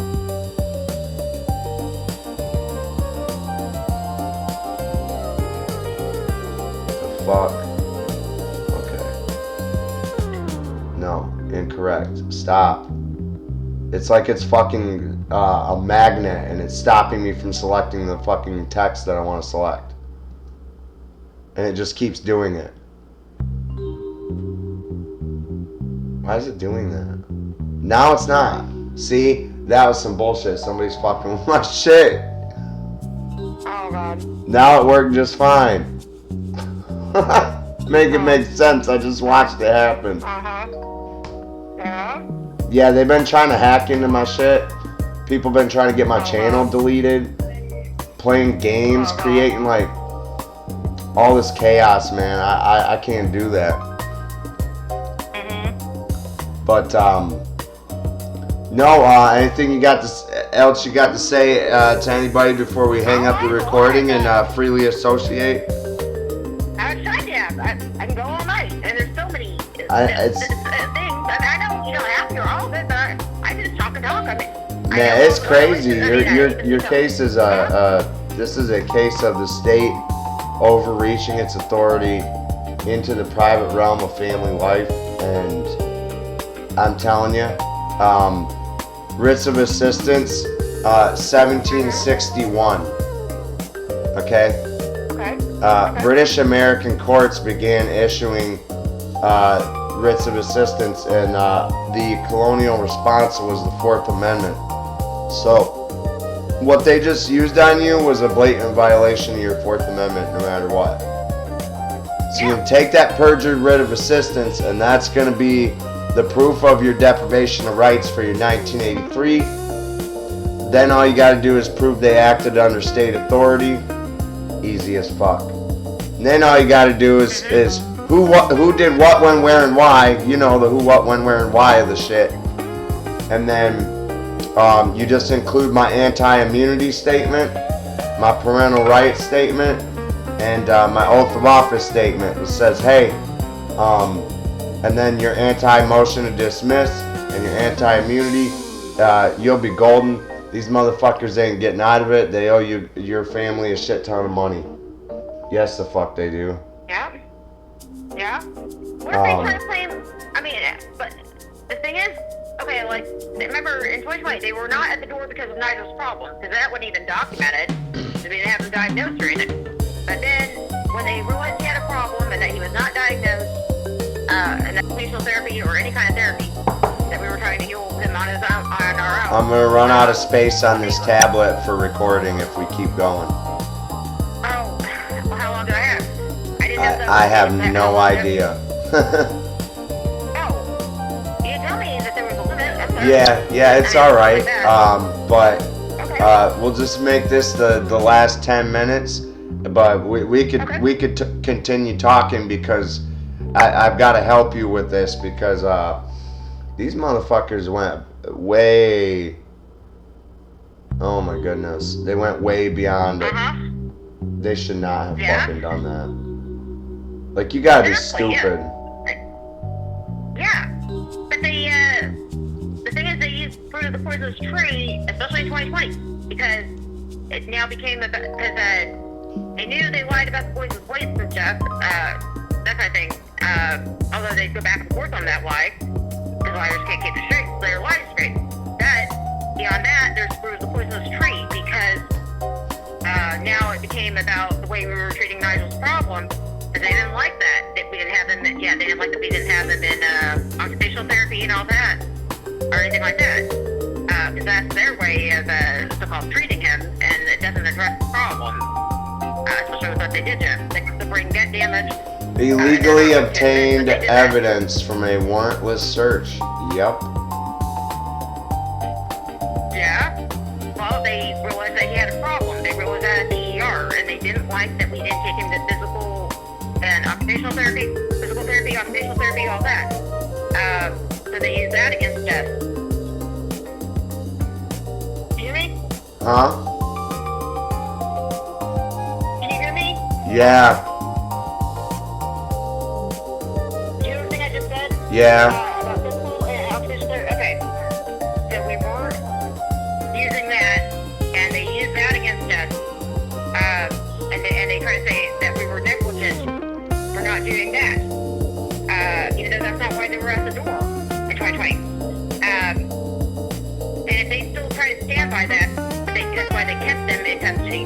For one reason, that they kept them in custody, because we neglected Nigel's needs about occupational therapy and all that for his problem that they gave him in 2016. What if they try to stand by that? What if they try to stand strong by that? I can see them doing that. We don't have to take him to anything. No. It doesn't. It's not. Yeah. You have the Yeah, 14th Amendment right to direct medical care of your child. And you don't think they would say still try to claim medical neglect? That's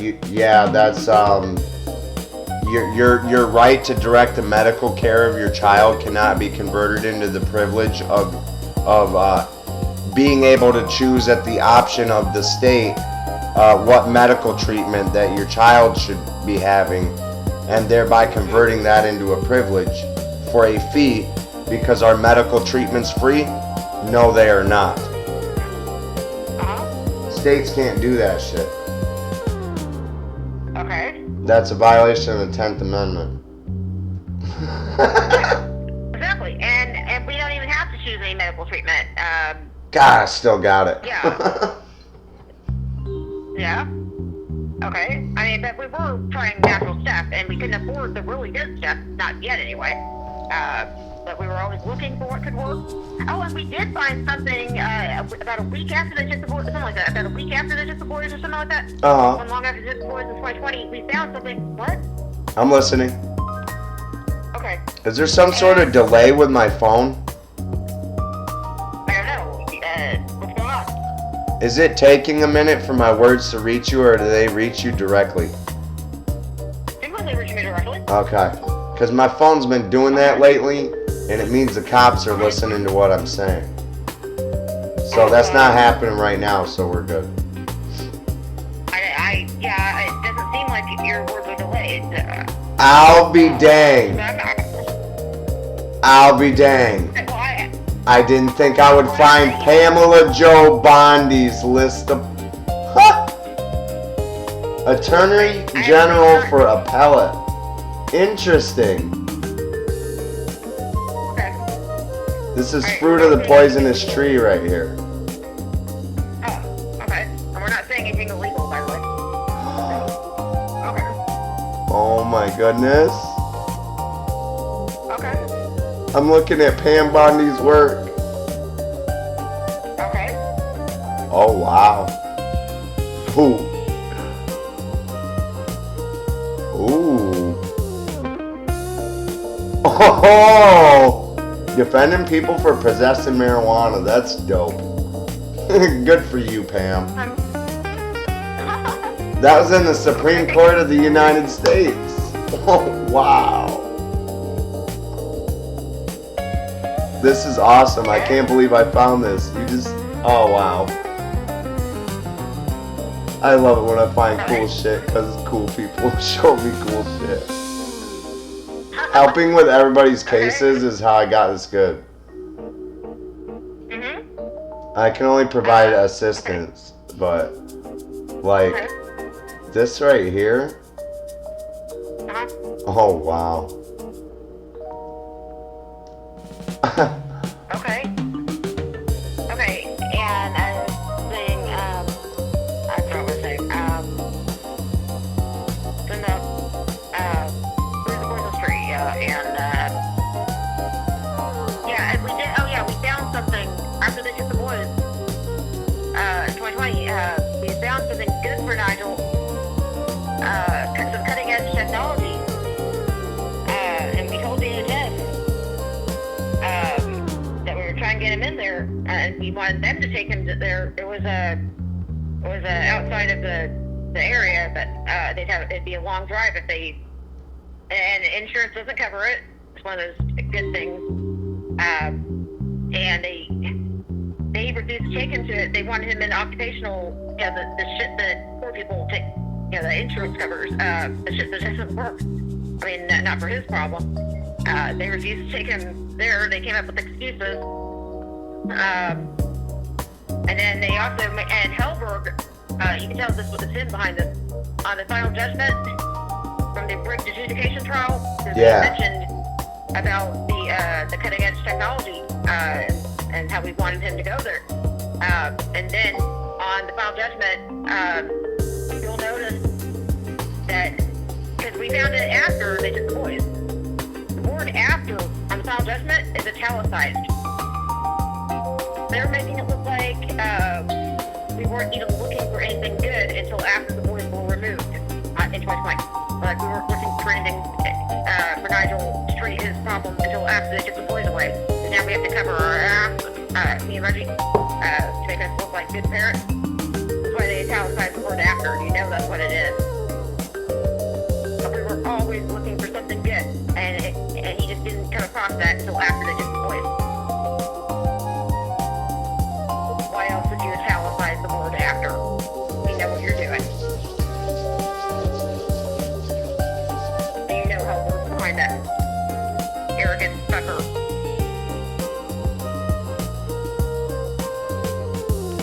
These people are evil. Yeah. They're straight up fucking evil bastards. Yeah. That is my wholehearted belief at this point, from everything that I've seen in every case that I've had to listen to because of them, is just fucking insane. Yeah. The things that I've heard, I've had to help with teaching a child their parental rights. Can someone make that make sense to me? It doesn't. At what point should a parental rights advocate have to teach a child what their parental rights are? That means something very serious is That going means on. something very serious is wrong. Because one, why is a child a parent? Two, why are their children being taken away? And three, why do I have to teach this child's parents how to teach them? And it's like, I've had different, I can't delineate names or anything like that, but I've had so many different cases that I'm like, but you know, I was able to help them in that moment. They were able to learn from me, and their mom was able to learn from me and take what I learned and keep their family whole. You know what I'm saying? Mm-hmm. But not just me, they had help from other people too, you know what I'm saying? Yeah. But it was like, it was one of those things where it was like, man, the fact that I'm having to do this should tell you how fucked up and corrupt this system really is.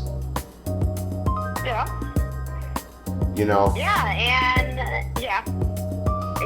and there's also the fact that they this time around they had tried to warehouse Nigel. They wanted to drop him off at a place, a residential facility. It's outside of the area. Yeah. This is where I end the recording for the night, but you can continue talking. Sorry.